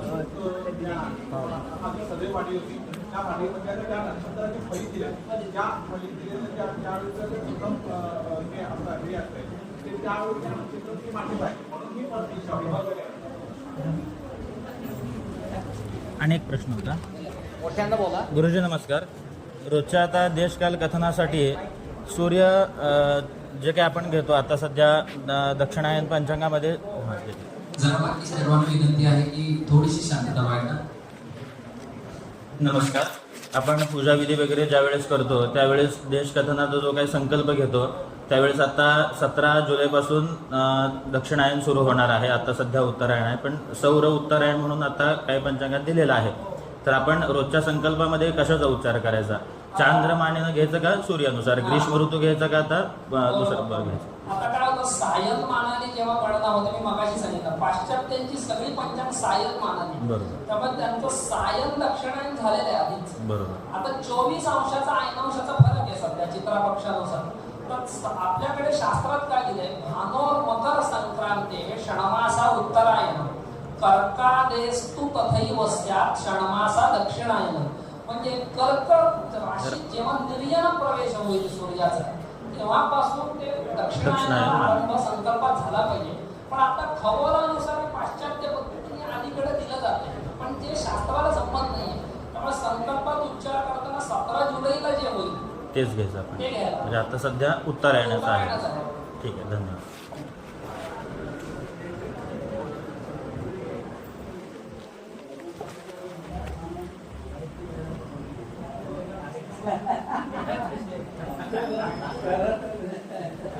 आता आपण उल्लेख याचाच केला पाहिजे दक्षिणायनाचा, हे उत्तरायणाचा. अजून दक्षिणायन सुरू झालेलं आहे. काल तुम्ही ते पंचांगात ते त्रिजा तिथं बघताना माझ्याकडे बघितलं. कोणत्याही नक्षत्राच्या चरणाचे जे स्वामी असतात त्याची उपासना किती लाभदायक ठरते? नक्षत्र चरणाचे स्वामी म्हणजे कुठले? म्हणजे आता पहिला चरण आहे त्याच्या खाली दिलेले असतात ना पंचांगात. हा तो नवांशाचा स्वामी असतो. हा मग त्याची उपासना नाही, आपल्याकडे मेन नक्षत्राची जी देवता आहे त्याची मूळ उपासना. आणि आता गुरुजी म्हणते कलौ चट्टी विनायको, कलियुगात दुर्गा आणि गणपतीची उपासना. आणि आणि सर्वात महत्वाचं पंचायतन पूजा जी आद्य शंकराचार्यांनी सांगितली आहे, त्याच्या 5 देवता आहेत, त्याच्यात नवग्रह कव्हर होतात. म्हणजे सूर्य, त्यानंतर गणपती, दुर्गा, विष्णू, शंकर. त्याच्यातल्या प्रत्येक तुम्ही जर बघितली तर बुधाची देवता विष्णू आहे, सूर्याची देवता म्हणजे तिथे सूर्यच आहे पंचायतानामध्ये, गुरुची देवता जी आहे ती शंकरच सांगितली, मंगळाची देवता आहे ती गणपती, शुक्राची देवता जी आहे ती दुर्गा आहे. म्हणजे पंचायतनांची जर रोज उपासना आपण केली 5 देवतांची, तर नवग्रह अनुकूल आपोआप होतात. आणि आपण लोकांना जेव्हा काही उपाय सांगत असतो त्यावेळेला आपल्याला पण त्याचे दोष येतात म्हणून त्यांनी सांगितलं. मग ते आपल्याकडे घेऊन नये, तर त्या आपल्या पत्रिकेनुसार जर पंचम स्थान वगैरे बघून उपासना करायची का कशी? आपला जो पंचमेश असतो त्यावरनं उपासना आणि विंशांश कुंडली जी असते, विंशांश कुंडली, त्याच्यामध्ये 16 वर्णांमध्ये विंशांशावरनं उपासनेचं ज्ञान करावं असं पराशरांनी दिलंय. तर विंशांश कुंडलीचा एक विशिष्ट अभ्यासात त्याच्या देवता दिलेल्या आहेत तिथे. तुम्ही जर बघाल त्याचं जे कोष्टक येतं प्रत्येक चार्ट असतो विंशांशाचा, त्यानुसार तुमची जी अधिष्ठात्री देवता आहे ती तिथे कळते. आणि सर्वात महत्त्वाचं पंचमेशाची उपासना, कुलदेवतेची आणि पंचायतनाची रोज झाली तरी पुष्कळ फरक पडतो. आणि कुठल्याही एका देवतेचं कवच जे आहे तर रोज पठणात ठेवावं. कवच म्हणजे चिलखत आहे. तसं तुमची आराध्य देवता गणपती असेल तर गणेश कवच नावाचं प्रासादिक स्तोत्र आहे, नारायण कवच आहे, शिव कवच आहे. ते कवच म्हणजे चिलखत आहे, त्यामुळे त्याची उपासना रोज ते पठणात असणं फार आवश्यक आहे, जेणेकरून त्या ज्योतिषाचे कुठंतरी रक्षण होणं महत्वाचं आहे. आणि आपण जेव्हा बऱ्याच दिवस जर आपली उपासना चालू असेल तर हातात बाळ असू दे नसू दे अशा मनातल्या मनात आपलं आज चालू आहे का काय नामस्मरण असं वाटतं. त्याला मग असं समजा आपण बाथरूम मध्ये आहे तरी आतल्या ती उपासना आपली काही वेळा आज चाललंय का काय असं वाटतं, तर त्यांना काही दोष आहे का? नाही, नामस्मरणाला काहीच बंधन नाही. वामन पंडितांनी अहो येता जाता उठत बसता कार्य करता देता घेता घरी दारी शय्येवरी रती सुखाचे अवसरी समस्त लज्जात त्यजुनी भगवत चिंतन करी असं सांगितले. कुठल्याही स्थळ काळ वेळ त्याचं बंधन नसताना नामजप करता येतो. पण बीजमंत्रांचे जे जप असतात विशेष करून ओंकारापासून सुरू होणारे, एक तर ओम पासनाचा मंत्र हा स्त्रियांना उच्चारता येत नाही. त्याच्यासाठी आपल्याकडे श्रीपासनं म्हणजे तुम्हाला ओम नमः शिवाय जेव्हा श्री रुद्राय नमः म्हणता येईल. आता त्याचं काय कारण आहे तर वैज्ञानिक दृष्ट्या हार्मोनल इम्बॅलन्स सुद्धा शरीरामध्ये स्त्रियांच्या होतो. स्त्रियांच्या शरीरात इस्ट्रोजेन नावाचा हार्मोन असतो, पुरुषांच्या शरीरात टेस्टोस्टेरॉन नावाचा एक हार्मोन असतो. तेव्हा स्त्रिया बीजमंत्रांचं उच्चारण, गायत्री मंत्रांचं उच्चारण, रुद्र, पुरुष सुक्त, ओंकार यांचं उच्चारण करतात, तेव्हा हार्मोनल इम्बॅलन्स होतो. आणि त्याची अनेक उदाहरणं तुम्हाला दिसतील. बऱ्याचदा दाढी पिशा येण्यापर्यंत परिस्थिती येते. ही काय येते? हार्मोनल इम्बॅलन्स आहे. त्यामुळे ऋषींनी कुठंही इथे मतभेद केलेले नाही. बऱ्याच जणांना स्त्रियांना काय वाटतं, आमच्यावर का हा अन्याय, आम्ही का नाही म्हणायचं. तर त्याप्रमाणे पुरुष असं आग्रह धरत नाही, आम्हाला तर दिवस राहत नाही, कारण ती निसर्गाने मर्यादा दिलेली आहे. तसं तुमच्या शरीर यष्टीचा विचार केलेला आहे. स्त्रिया या मार्दव असतात, कोमल असतात, त्यांच्या डोळ्यात जितकं पटकन पाणी तितकं पुरुषांचे येत नाही. म्हणून हा जो स्थायी स्वभाव भेटत राहावा म्हणून मंत्रांची योजना सिद्ध केली. म्हणून आता यांनी जो प्रश्न विचारला त्याचे उत्तर तेच आहे. नमस्कार. आपण मगाशी म्हटला की सॉफ्टवेअरवर काढलेल्या पत्रिका चुकतात. मग सूर्य सिद्धांतानुसार पत्रिका काढण्यासाठी कोणतं सॉफ्टवेअर आहे का? आता तरी नाहीये, पण आम्हीच काही महिन्यातच आता ते सॉफ्टवेअर येत आहे, म्हणजे सगळ्यांना उपलब्ध होईल. त्यानुसार नाव आल्यावर नाव ठरतंय. असे सगळ्या सूचना ग्रुप केलेला आहे. पुढचं बरंचसं नियोजन आहे, आमचंही आहे. सगळ्यांना सूचना आणि जे काही पुढचं नियोजन आहे ग्रुपवर नक्की राहतो. सर मगाशी तुम्ही 1950 पर्यंत होतं, नंतर नाही.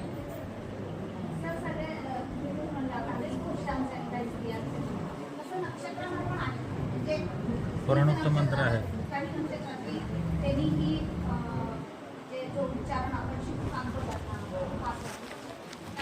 त्याच्यामध्ये सुद्धा श्रीपासनाचा मंत्र चतुर्थी विभक्ती नमः हे स्त्रियांसाठी दिलेलं आहे. ओम पासनाचा न घेता, म्हणजे समजा आराध्य तुमची देवता शंकर आली आर्द्रा नक्षत्राची. तर श्री रुद्राय नमः तुम्ही देऊ शकता. हो हो हो हो ओम बसलं जे. जर मगाशी प्रतिपदेनंतर अमावस्यानंतर इष्टी हा शब्द सांगितला तुम्ही, त्या इष्टीबद्दल माहिती सांगा. गुरुजी जास्त त्याच्याबद्दल माहिती सांगतील, कारण याज्ञिकांचं ते जास्त हे आहे. अग्निहोत्र जे असतं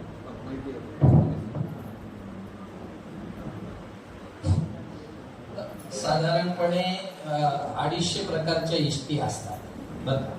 त्या सगळ्या श्रौत कर्म मानले जातात. आपण जे काही नाही आपण जे करतो ते सगळे स्मार्त कर्म करतो बरं का. तुमच्या घरी गणेश याग होतो, नवचंडी करता तुम्ही, रुद्रस्वाहाकार करतात, अन्य जे कुठलेही यज्ञयाग असो, व्रतवैकल्य असो, अनुष्ठान असो, या सगळ्या कर्मांना स्मार्त कर्म असं म्हटलं जातं. स्मार्त कर्म बरोबर. आणि याच्यापेक्षाही जास्त महत्व असणाऱ्या कर्माला म्हणतात श्रौत कर्म. श्रौत कर्म, त्या श्रौत कर्मामध्ये देखील अनेक प्रकारचे यज्ञ आहेत. विशेषतः महाराष्ट्रामध्ये आता 2च व्यक्ती अशा आहेत, एक नाशिकला आहेत आमचे आंबेकरजी, की जे अग्निहोत्री आहेत. त्यांची आता 4थी पिढी चालू आहे. आणि त्यांच्या घरामध्ये म्हणजे खालच्या ग्राउंड फ्लोअरला 5 कुंड तयार असतात. त्यांना सायं प्रातः होम आवश्यक सांगितलेला आहे. त्यांच्याकडे नित्य गौ पूजा महत्त्वाची सांगितली आहे. त्यांना कोणाच्याही वृद्धीच्या ठिकाणी जाता येत नाही, कोणाच्याही सुतकाच्या ठिकाणी जाता येत नाही, कोणाच्याही विवाहामध्ये त्यांना जाता येत नाही. इतके क्लिष्ट आणि कठीण नियम आहे. पण गेल्या 4 पिढ्यांपासून ते सुरू. गंगाखेडला सेलुकर महाराज आहे, त्यांच्याकडे हे अग्निहोत्र आहे. तर केवळ श्रौत कर्माचा जो अधिकार आहे तो असा आहे.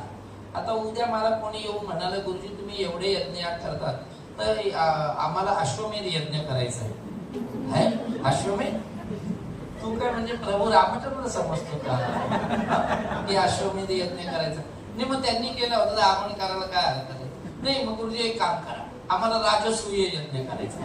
अरे राजसूय यज्ञ युधिष्ठिरांनी केलेल्याचं आपल्याला सगळ्यांना माहिती आहे बरोबर. पण याचाच अर्थ असा की ते कर्म करण्यासाठीचा तो अधिकार देखील आपल्याला प्राप्त व्हावा लागतो.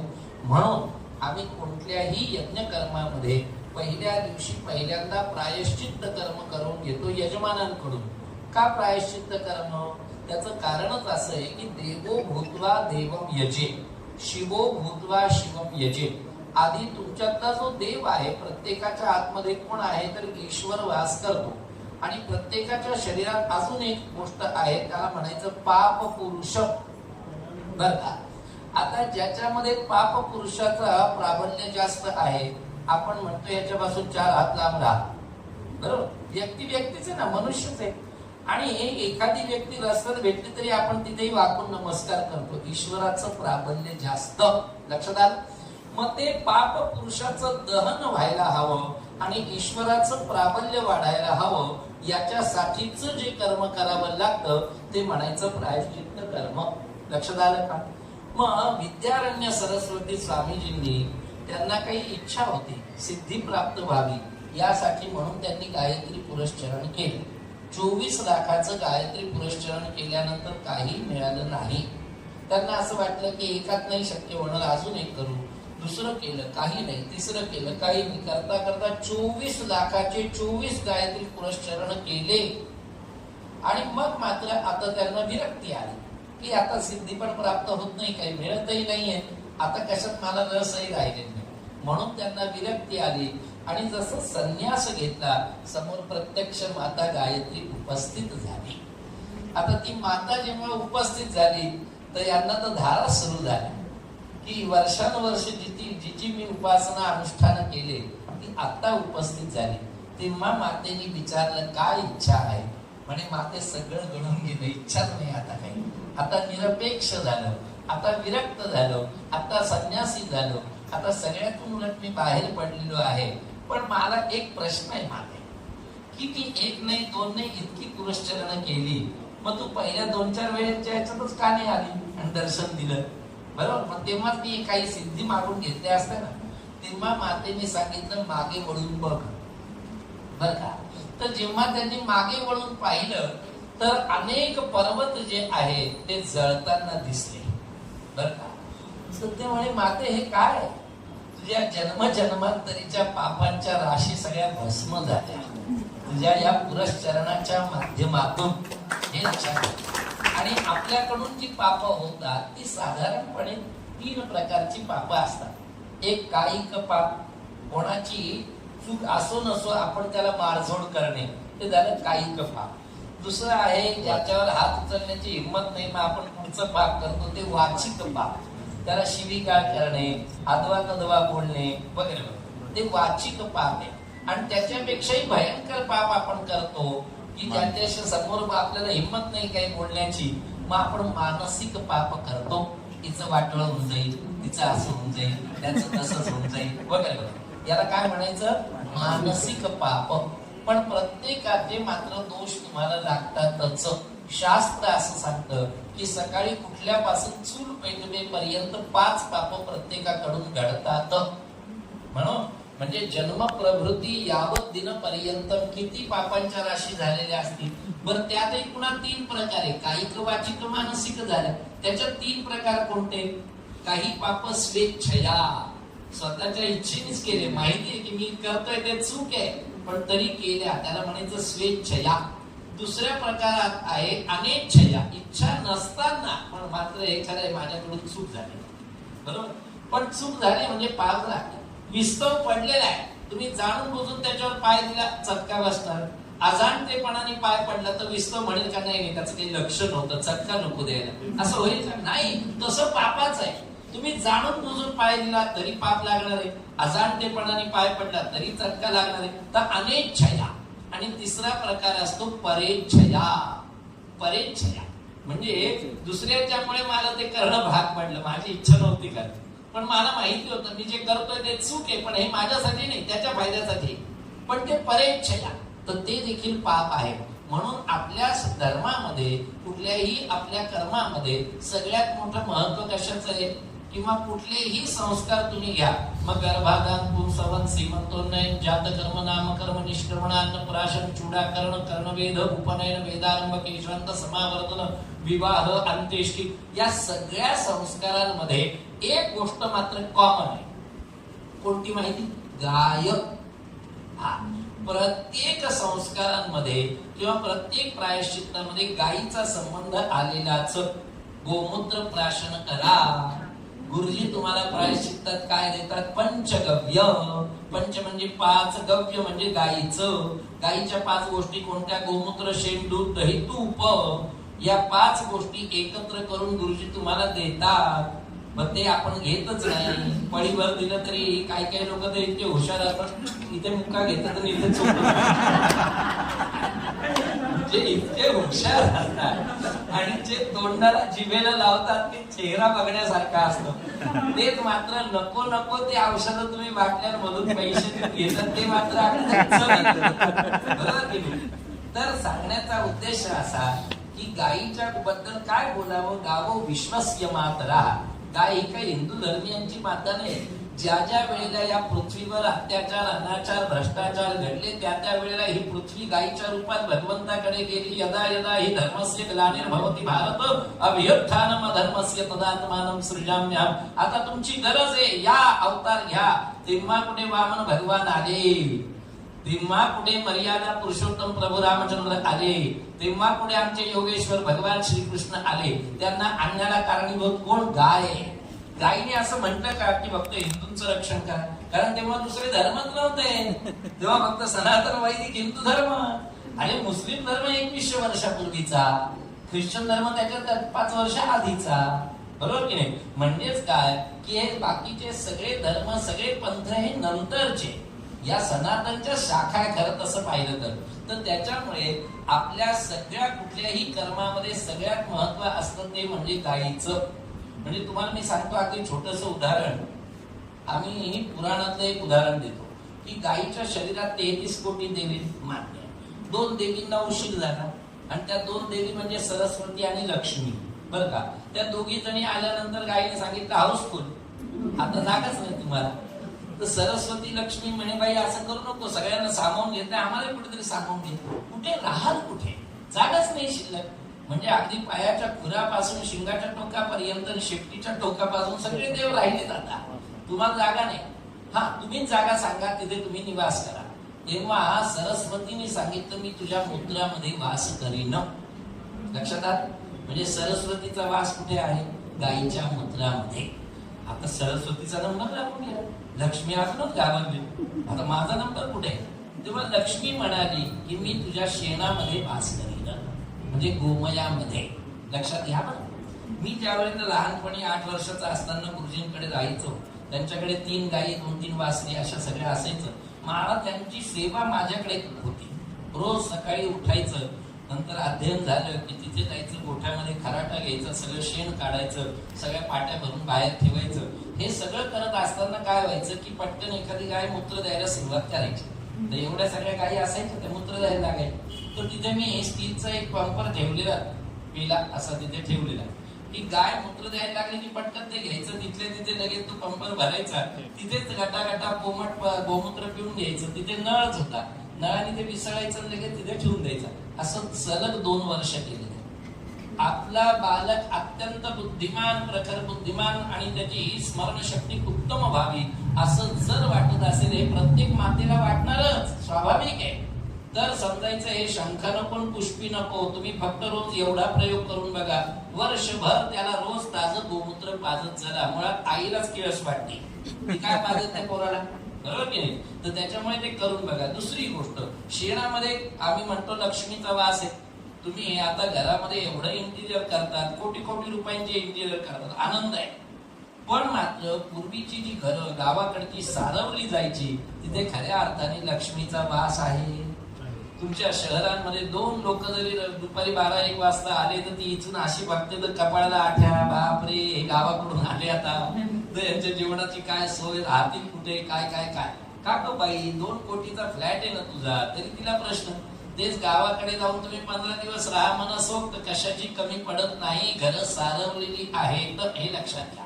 पण मात्र गाय कोणती आहे जी पूजनीय आहे, जी देशी आहे बरं. हा, त्या इंग्लिश गायला आम्ही गायच मानत नाही, ते फक्त इम्पोर्ट केलेलं मशीन आहे दुधाचं. आमची देशी गाय 2.5 लिटरच दूध देईल, ती 20 लिटर दूध देईल. पण जे 2.5 लिटर मध्ये जे सत्व आणि तत्व आहे ते 20 लिटर मध्ये नाही, हे लक्षात घ्या. आता तर आमच्या तुकाराम मुंडेंनी गायीचे दूधही तपासायला सुरुवात केली. हो, आणि खरंच परिस्थिती नशीब द्या. म्हणजे मी तुम्हाला सांगतो, माझी एका आश्रमामध्ये भागवत कथा होती बरं का. त्या महामंडलेश्वरांच्या तिथे अचानक 3ऱ्या दिवशी कोणीतरी एक स्वामीजी आले, ऋषिकेश्वर बरं का. बापरे, लाल बुंद त्यांचं शरीर आणि उंच तडा आणि लोळतील एवढ्या जटा, असं त्यांचं तो देह. मला मोठं आश्चर्य. त्यांची माझी अशी गट्टी जमली की माझ्या रूमवर ते येऊन बसायचे, तासन तास आमची चर्चा चालायच्या. भोजनाची वेळ आली की आई आई आई बैठी बैठी बैठी, आमच्या सगळ्या मंडळींना बसायचे, ते गायब व्हायचे. प्रत्येक वेळेला मी त्यांना म्हणायचो आई आप भी बैठी, हा हा चलिये चलिये असं करायचे ना, आम्हाला बसवायचे. ते 3 वेळेला असं झालं. म्हणजे स्वामींच्या तिथे आश्रमात माझी कथा होती. मी त्यांना म्हटलं की ते महाराजजी माझ्यापेक्षा तर एवढे चांगले, माझ्या रूमवरच असतात ते. पण म्हटलं जेवायच्या वेळेस ते थांबत नाही. का बरं म्हटलं, इथे तर 16 स्वयंपाक आहे, सगळे आम्ही मंडळी जे बसतो 7 लोक, सगळे 16 भोजन आम्ही करतो. ते म्हणे ते कसे काय जेवतील गुरुजी? म्हटलं का? हा म्हणे 22 वर्ष झाले ते अन्नच खात नाही. म्हटलं काय बोलता? म्हणे हो, ते फक्त गाईच्या दुधावर. म्हणजे गाईच्या दुधाचं. म्हणून मी सांगत असतो लोकांना की कलियुगात आजही 3 अमृत शिल्लक आहे बरं का. हे तुम्हाला माहिती असतं पाहिजे. पहिलं अमृत जे आहे कलियुगातलं ते म्हणजे दुग्धामृत. दुग्धामृत, गाईचं दूध जे आहे ते अमृता समान आहे. मातेचं दूध केवळ त्या बालकासाठी अमृता समान आहे, पण गाईचं दूध समस्त मानव जातीसाठी अमृता समान आहे. म्हणून पहिलं अमृत या कलियुगात जर कुठलं असेल तर ते दुग्धामृत. दुसरं जर अमृत कुठलं असेल तर ते आहे चरणामृत. तुम्ही काशीला जा, प्रयागला जा, गंगोत्रीला जा, हरिद्वार ऋषिकेशला जा, काय तुम्ही शॉपिंग करता ती गोष्ट वेगळी, पण एक गोष्ट मात्र निश्चित तुम्ही घरी घेऊन येतात, ती म्हणजे गंगा. आणता की नाही? कित्येक मंडळी त्या गडूमध्ये आणणार, कोणी बाटलीमध्ये आणणार, कोणी त्या प्लास्टिकच्या ह्याच्यात आणणार, देवाच्या तिथे ठेवा, सगळं छान आहे, आनंद आहे.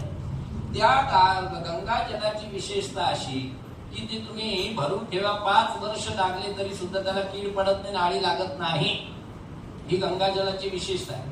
तुम्ही यमुनेचं जल घेऊन या, बरोबर, मथुरा वृंदावन दिल्ली तिकडनं मथुरेचं जल यमुनेचं जल घेऊन या आणि ते पण तिथे असंच ठेवा, बरोबर. 15 दिवसात त्याला आळी पडते, कीड लागते यमुनेच्या पाण्याला. ही विशेषता आहे, तुम्ही करून बघा वाटते. आता आमच्या लालाला म्हणजे कृष्णाला मात्र तेच पाणी लागतं स्नानाला. हो, कुठलं? यमुनेचं. कारण भगवंताच्या ज्या 8 पट्टराण्या आहेत त्याच्यातल्या एका पट्टराणीचं नाव आहे कालिंदी, म्हणजे यमुना. हे लक्षात घ्या. भगवान श्रीकृष्णाच्या ज्या 8 पट्टराण्या आहेत त्याच्यातली एक कोण आहे? कालिंदी, म्हणजे यमुना. तर त्या भगवंताला स्नानाला मात्र यमुनेतच पाणी लागतं. त्यांना गंगाजल नाही चालत, त्यांना यमुनेचं पाणी लागतं. तुम्ही तुमच्या देवघरामध्ये बाळकृष्ण प्रत्येकाच्याकडे आहे, एवढंच फक्त करून बघा. यमुनेचं पाणी घेऊन या आणि एकदा फक्त यमुनेच्या पाण्याने त्या बाळकृष्णाला स्नान घाला आणि ते यमुनेचं पाणी बाटलीत भरून ठेवा. 10 वर्ष त्याला कीड लागत नाही. हे एकदा प्रत्यक्ष करून बघा. म्हणून कलियुगाचं दुसरं अमृत आहे चरणामृत. म्हणून आपल्याकडे चरणामृताचं महत्व आहे. भगवंताचा स्पर्श झाला तर काय चमत्कार घडू शकतो हे तुम्ही तुमच्या घरात बघू शकता. आणि तिसरं अमृत जे आहे जे फक्त कलियुगामध्ये आहे आणि या भूतलावर आहे ते म्हणजे कथामृत. कथा, भागवत कथा कुठून सुरू झाली? राजा परीक्षितीला शाप लागला ब्राह्मण पुत्राचा. शृंगीने शाप दिला की आजपासून 7 दिवसांनी तुला तक्षक सर्प दंश करून तू तडफडून मरशील, बरोबर. इथून भागवत कथा. तेव्हा स्वर्गस्थ सगळ्या देवता आल्या. त्यांनी राजाला बाजूला घेतलं आणि सांगितलं की बाबा रे, तुला आम्ही स्वर्गातून अमृत घेऊन आलेलो, ते तू प्राशन कर. तर याच्याबद्दल काय पाहिजे? तर म्हणे हे कथामृत मात्र आम्हाला पाहिजे. जे शुकदेवजी भगवान तुला देतील आता ते कथामृत पाहिजे.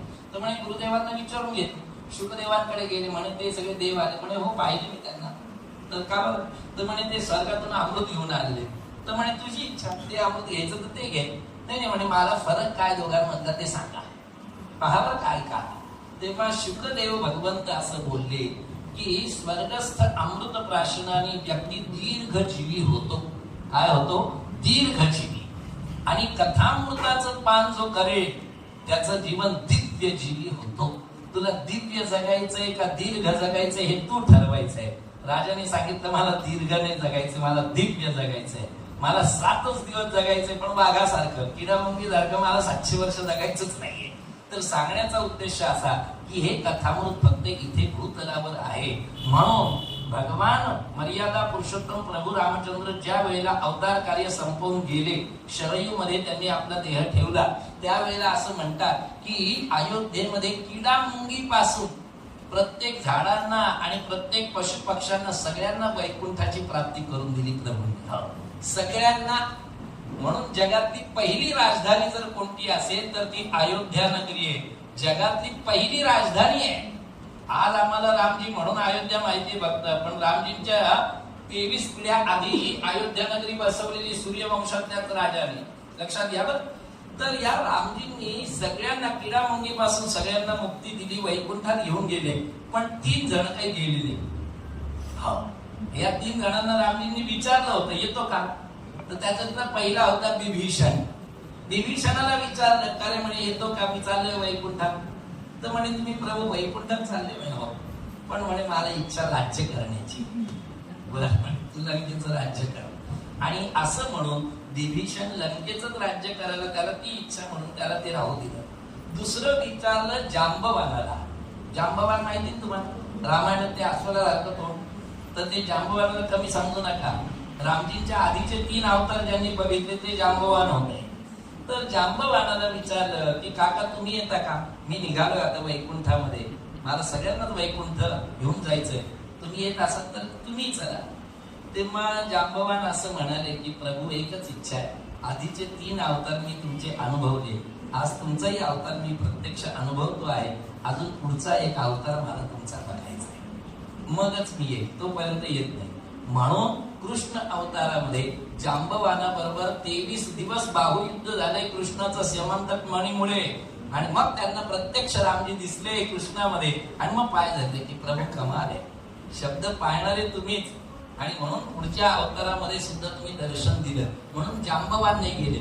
आणि तिसरे कोण नाही गेले माहिती? हनुमान. हनुमानाला विचारलं, तू तर माझा परम भक्त, तुला तर काय मीच पाहिजे ना जवळ, चल आता निघालो वैकुंठात, येतो का? चल वैकुंठात चल. म्हणे वैकुंठात काय असतं प्रभू? म्हणे काय नसतं बाबा, आणि तिथे मी असतो विष्णू रूपामध्ये, जानकी असते लक्ष्मी रूपामध्ये, कायम आमची सेवा तुला घडेल, तुला तेच हवंय ना, कायम दर्शन हवंय, तुला सेवा हवी, ते घडेल. म्हणे ते ठीक आहे प्रभू, पण तुमची कथा आहे का? कथा आहे का? तिथे कथा कशी काय? तिथे मी स्वतः असतो ना, तिथे माझी कथा नसते. मग काय करू म्हणे प्रभू, जिथे तुमची कथा नाही तिथे येण्यात मला काही स्वारस्य नाही. आणि हा माझा शब्द आहे की जोपर्यंत या पृथ्वी तलावर शेवटचा व्यक्ती राम म्हणेल ना, तोपर्यंत मात्र मी इथे जाता थांबे. म्हणून हनुमानजी तर चिरंजीव आहेतच, म्हणून हनुमानजी वैकुंठात नाही गेले. या 3 व्यक्ती ज्या आहेत त्या इथे राहिल्या. त्याच्यामुळे मृत्यू लोकातली देखील विशेषतः आपल्याला माहिती असली पाहिजे. लक्षात आलं? प्रश्न कोणता होता ते तुम्हाला आठवतंय का? आता आपली गाडी पुढे गेली निघून. प्रश्न आता इष्टीबद्दल जे मी सांगत होतो, तर काही यज्ञ जे आहेत ते लोप पावले. लोप का पावले? त्याचं कारण असं आहे की आता राजे नाही राहिले, बरोबर? सार्वभौम राजांना जे यज्ञ करण्याचा अधिकार आहे ते आता कोणी राहिले नाही, म्हणून आता ते यज्ञ होत नाहीत. पुत्र कामेष्टी यज्ञ करा असं मला मध्यंतरी सांगितलं. मी म्हंटल बाबा प्रयोग आहे पण तो करण्याचा तसा अधिकार नाही. पण मला माहिती होतं की त्यांना एकाला संतती होत नव्हती 11 वर्षापासून एका जोडप्याला, आणि एकाला 2 कन्या होत्या, पुत्राची अपेक्षा होती. तर त्यावेळेला मात्र मी त्या दोघांसाठी तो पुत्र कामेष्टी यज्ञ केला. त्याचा जो पायस असतो तो त्या स्त्रीनी तो ग्रहण करायचा असतो, त्या यज्ञाचा तो पायस असतो. जसं दशरथांच्या इथे प्रत्यक्ष अग्निनारायण प्रकट झाले, दशरथा हे पायस दान असं जसं म्हणाले ना, तसं त्याचा त्या यज्ञातलाच तो भाग असतो. तर ते जे पायस आहे ज्याचा त्याग केला जातो तेच पायस त्यांनी खायचं असतं, आणि त्याच्याने ती गर्भधारणा होते. म्हणून काही यज्ञ असे असतात की ते लोप पावले, काही यज्ञ असे असतात की जे फक्त अग्निहोत्रींना करण्याचा अधिकार आहे, आणि काही यज्ञ असे आहेत की जे आपल्या सर्वांना करण्याचा अधिकार आहे, मात्र प्रायश्चित्त घेऊनच. हे लक्षात घ्या बरं. याच्यामध्ये असं काही नसतं बरं का की फक्त ब्राह्मणांनीच करायचं का यांनीच करायचं, असं काही. यज्ञ कोणीही करू शकेल, पण त्या यज्ञाचे नियम मात्र पाळले पाहिजे. तुमच्या घरात साधी पूजा जरी असेल तरी 3 नियम तुम्हाला पाळावे लागतील, तरच तुम्ही घरात पूजा सत्यनारायणापासून यज्ञ याग करा. पहिला नियम अक्रोधनाहा, क्रोध करायचा नाही. ज्यांच्या घरी पूजा यज्ञ याग शांतिक पौष्टिक जे काही असेल त्यांनी लक्षात ठेवायचं की त्या दिवशी क्रोध करायचा नाही. तुम्ही म्हणा मग दुसऱ्या दिवशी डबल करू, तुमचा विषय. पण यज्ञाच्या दिवशी क्रोध करायचा नाही. अक्रोधनाहा. दुसरा आहे शौचपराहा, शुचिता पवित्रता असली पाहिजे. काही खातो आहे, कसंही राहतो आहे, आणि म्हणून आमचे वडील नेहमी म्हणायचे की हिला चव कळू देऊ नको. म्हणून आमचे वडील ज्यावेळेस जेवायचे तेव्हा मिठापासून बासुंदी पर्यंत सगळे एकत्र वाढायला लावायचे, आणि ते सगळे एकत्र काला करायचे आणि मग जेवायचे. मग आम्ही त्यांना म्हणायचो दादा घरी ठीक आहे, बाहेर लोक नावं ठेवतील असं काय जेवतात. ते म्हणायचे अरे हिला चव कळू देऊ नको, हिला का चव कळाली की लोक 15 किलोमीटर लांब मिसळ खायला जातात, 25 किलोमीटर लांब वडापाव खायला जातात. अरे काय चाललंय? म्हणजे ती 50 ग्रॅमची आणि 60 किलोच्या व्यक्तीला घेऊन फिरते ती. आणि आपणही किती मूर्ख, 50 ग्रॅमच्या जिभेसाठी आपण फिरतोय एवढे मोठे. त्याच्यामुळे हिला चव नका करू देऊ. हा, गोड कडू आंबट तिखट खारट तुरट 6 प्रकारचे स्वाद आपल्याला गरजेचे असतात, पण मात्र त्याला चटक एकदा जर लागली की मग मात्र ते अवघड आहे. तर हा विषय महत्वाचा. तर आपल्यासाठी कोणते यज्ञ? स्मार्त यज्ञ आवश्यक आहे. दुसरी गोष्ट, काही मंडळी खास करून ज्योतिषी मंडळी तुमच्यासारखे, त्यांना वेगळ्या वेगळ्या देवतेचे यज्ञ करण्याची फार इच्छा असते. भैरव चंडी करा ना गुरुजी, हो का? आणि बगलामुखी करता का? धूमावती करता का? छिन्नमस्ता करता का? अरे बाबा, हा यज्ञ तुला करण्याचा का अधिकार नाही? कारण त्याच्यासाठी दीक्षित व्हावं लागतं, आधी दीक्षा घ्यावी लागते. जो योग्य अधिकारी असेल त्याच्याकडून आधी तुम्हाला दीक्षा घ्यावी लागते, तेव्हा तो मंत्र सिद्ध करता येतो, तेव्हा त्याचा अनुष्ठान तुम्हाला करण्याचा अधिकार आहे. त्यापेक्षा साधी भोळी उपासना करा, जसं गुरुजींनी सांगितलं. पंचायतन देवता काही कमी आहे का? गणपती आहे, शिव आहे, विष्णू आहे, शक्ती आहे आणि सूर्य आहे. या 5 मुख्य देवता खरं तर आपल्या सर्वांसाठी आहे. यातली कोणतीही उपासना करा, ते जास्त योग्य. अजून काय?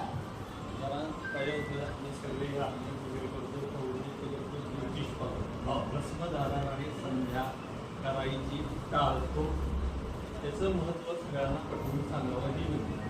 काय सांगू तुम्हाला, ते स्वतः इथे बसलेले आहे आणि त्यांचाही तोच नियम आणि माझाही तोच नियम. मी घरी असो का बाहेर गावी असो, कुठेही असो, 1200 गायत्री जप शिवाय मी कोणाची पत्रिका पण उघडत नाही. नियम. आपण आपलं का सोडावं? लोकांचं कल्याण करण्याचा काही ठेका घेतलाय का आपण? आणि ठेका घेतला असेल तर तुम्ही अवश्य करा, पण त्याच्यासाठी तुमची उपासना तेवढी असेल तर. आणि संध्या कर्म हे अत्यावश्यक कर्म आहे. का हो? अत्यावश्यक म्हणजे बाकी इतर काही तुमच्याकडनं हो ना हो, पण हे कर्म मात्र तुम्हाला केलंच पाहिजे. तरी बरं आम्ही म्हणत नाही त्रिकाल करा. अरे एक वेळेला तर करा. नाही आज सकाळी मला लवकर जमलं तर संध्याकाळी निदान स्नान करून संध्येला बसा. पण संध्येशिवाय कोणालाही गती नाही. कारण तुम्ही केलेलं कर्म हे कोरडं ठरतं आहे, त्याचा परिणाम पुढच्यावर होत नाहीये. तो व्हावा असं जर वाटत असेल तर हीच ती साधना उपासना आणि मूळ सुरुवातच त्यांची संध्येपासून आहे.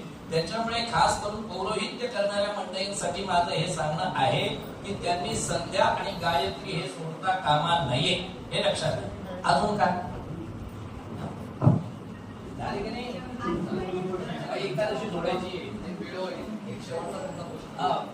नमस्ते गुरुजी, मला एक विचारायचं आहे. तुम्ही मगाशी ओमचा उच्चार स्त्रियांनी करायचा नाही म्हणून सांगितलं, मग प्राणायामाच्या प्रकारात ज्या ओंकाराची ओंकार उच्चारण नाही करायचा, त्याच्यामध्ये तुमचा शरीरापासूनचा मंत्र किंवा सोहम असेल तो आपल्या प्राणायाम करताना प्राणायामात सुद्धा ओमचं उच्चारण कुठंच नाहीये. ते ओंकार ते काय झालं, त्या योगाच्या शिबिरामध्ये हे घेतात. अगदी शाळांमध्ये सुद्धा मूल्य शिक्षण शिबिर आहे ना, त्याच्यात घेतात, पण त्याच्या अधिकाराचा विचार केला जात नाही. त्यामुळे तुम्ही आपला नामजप जो आहे तो आपल्याला चालू ठेवू शकता. प्राणायामामध्ये पूरक कुंभक रेचनामध्ये एका स्टारास 2 प्रमाण जे दिले, त्याच्यामध्ये कुंभकात तुमच्या इष्टमंत्राचा श्रीपासनाचा जप करता येतो. ओंकार करायचा. ओंकार होत नाहीच नाही, कारण त्याचा संबंध जसं गुरुजींनी सांगितलं आहे सर्वावर होत असतो. तुम्ही म्हणाल आम्ही आता 60 झालं, आम्हाला काही म्हणतो नाही, चालेल. धन्यवाद. खरं तर प्रश्न संपणार नाही. बऱ्याच जणांच्या मनामध्ये बऱ्याच शंका असतात, पण आपला वेळ मात्र पुढे संपत चाललेला आहे. आपण कार्यक्रमाच्या आत्ताच्या या कार्यक्रमाच्या समारोपाकडे वळतोय. मी विनंती करतो स्वानंद ज्योतिष क्लासेसचे अध्यक्ष अनिरुद्ध जेरे यांना आपल्या आजच्या एकूण कार्यक्रमाबद्दल त्यांनी आपलं मनोगत व्यक्त करावं. अध्यक्ष मनोगत, पण त्याआधी दोन्ही आपले मान्यवर ज्यांनी आपली शंका समाधान केली आणि खरं तर ऐकत बसावं आणि जितकं येतं ते ग्रहण करावं अशी इच्छा होती, पण वेळ जी आहे घड्याळाचा काटा कोणासाठी थांबत नाही, त्यामुळे आपण इथं थांबतोय. पुन्हा एकदा दोन्ही मान्यवरांचे एकदा जोरदार टाळ्याने आपण धन्यवाद करूया.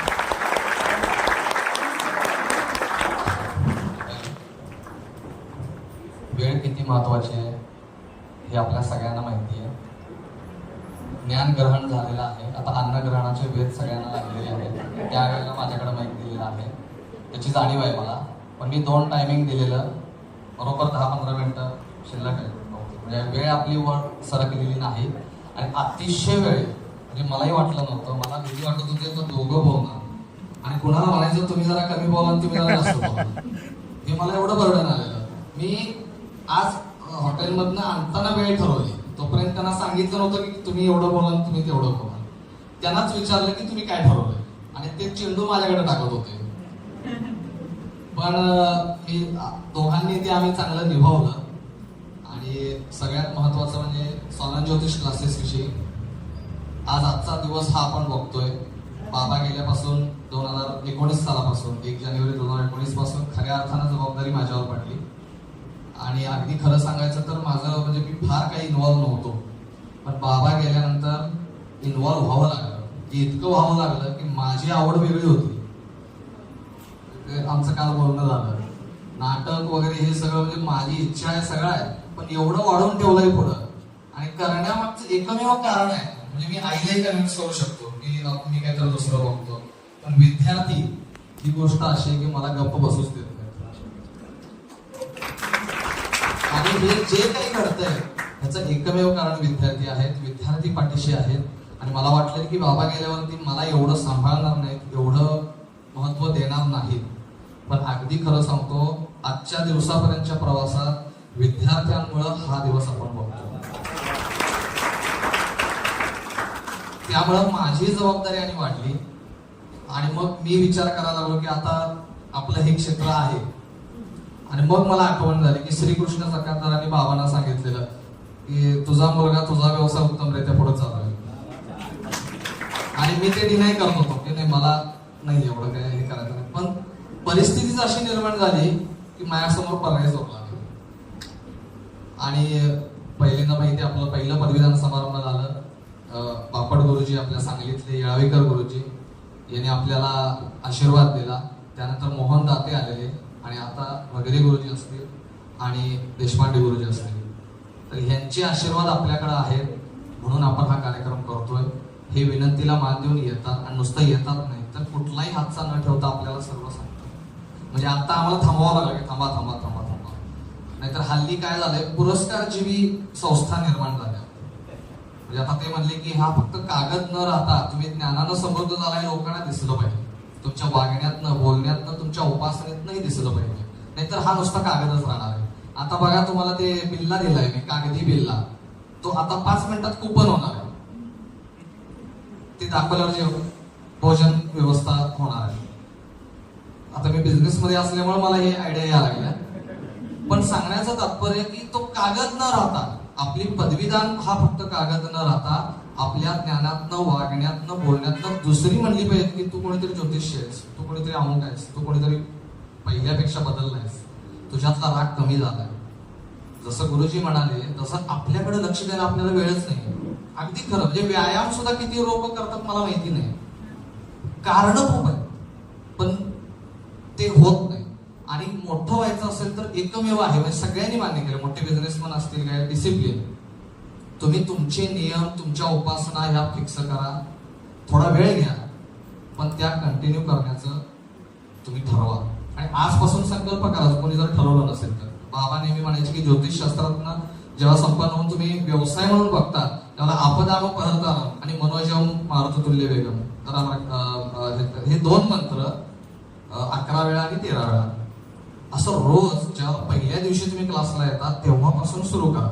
म्हणजे याचा अर्थ काय आहे की 4 वर्ष तुम्ही जेव्हा बघायला जाता की नाही तर त्या उपासनेचं पाठबळ तुम्हाला मिळतं. आता किती जण करतात माहिती नाही.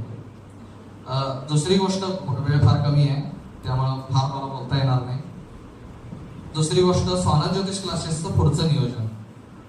तर आम्ही आज इथं डिक्लेअर करतो की अंकशास्त्र आणि रमलशास्त्र पुढच्या महिन्यापासून चालू होतोय. आणि बाकीचे आहेत बरेचसे, पण वेळ घेऊन करावं लागतं. मी मगाशी म्हणलं तसं पुरस्कारजीवी संस्था निर्माण आपल्याला करायच्या नाही. म्हणजे काही ठिकाणी तर असं रेट चार्ट काढायचं ठेवलंय की तुम्ही ह्या संस्थेनं आज मला पुरस्कार द्या, पुढच्या वर्षी मी तुम्हाला देतो. सांगलीत या मनानं खूप सुखी आहे. सांगलीत तसं काही नाही महत्व आहे. म्हणजे मी एका ठिकाणी बघितलं की पहिल्या खुर्चीत असं बसायचं झालं तरी देणगी किती दिली त्याच्यावर ठरतं. याचा अनुभव बाबांनी घेतलेला आहे, पण कधी बोलणं नाही त्यावर झालं. तर तशा आपल्याला काही कुठले विद्यार्थी किंवा तशा संस्था आपल्याला निर्माण करायच्या नाहीये. आमचा प्रयत्न असतो की आमच्याकडे विद्यार्थ्याला तर त्याला यायला लागलंय का, सांगायला भविष्यकथा यायला लागलंय का, तो वागतोय बोलतोय कसं, त्याच्यात सुधारणा झाली का, याकडे बारकाईनं लक्ष असतं. आणि तुम्ही तो प्रयत्न केला पाहिजे.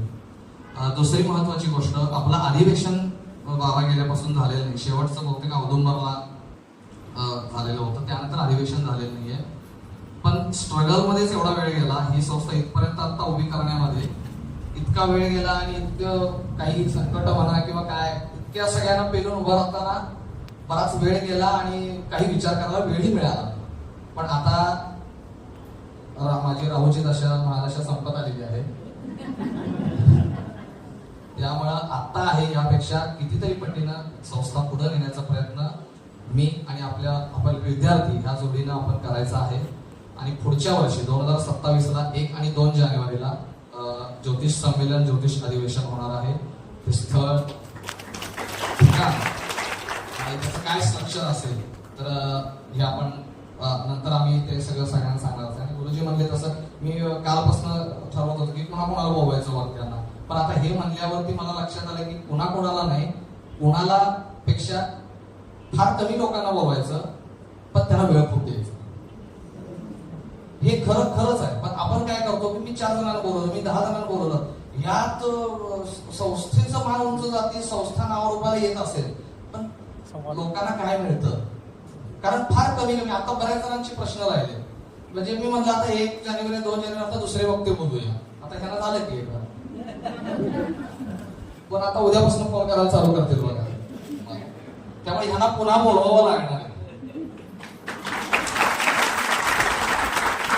कदाचित तुम्हालाच फक्त बोलावं लागेल, कारण एवढं सगळं ज्ञानाची गंगा आहे, म्हणजे काय बोलायची सोय नाही. आणि एवढे विद्वान लोक आहेत, पण इथं बसलेले असतील किंवा कुणी असतील, भगरे गुरुजी असतील, देशपांडे गुरुजी असतील, त्यांच्या ज्ञानाविषयी अट्रॅक्टिव्ह होऊन त्यांच्याकडे बघणारे किती जण आहेत, आणि सोशल मीडियातनं त्यांचे फॉलोअर बघून किती आहेत. कारण म्हणजे अशी खरी आत्ताची परिस्थिती आहे. फक्त सगळं उभं करायचं, ज्योतिष शिकायचं नाही, काय नाही. तुम्ही ट्राय करा, तुमचा स्वतःचा फोटो लावा, ChatGPT वर टाकायचं, माहिती काय मिळते आता, बडबडायचं पुस्तकातनं. तुम्ही इंस्टाग्रामला, युट्यूबला चालू करा, तुम्ही ज्योतिषी झाला, मग तुम्ही सांगाल ते पैसा. पण आपल्याला तसं व्हायचं नाही. आपल्याला समोर बघता क्षणी, बोलता क्षणी वाटलं पाहिजे की हा कोणीतरी मोठा व्यक्ती आहे, सामान्य नाही. तो आपल्यात बदल करायला आजपासून आपण चालू करूया. आणि बाकीचा जास्त वेळ घेत नाही. फक्त पदवीदान ज्यांचे राहिलेत, म्हणजे उशिरा आले, ते कोण आहेत का, किती जण आहेत काय, त्यांनी जरा या पुढे यायचं. मेन काम ते आहे.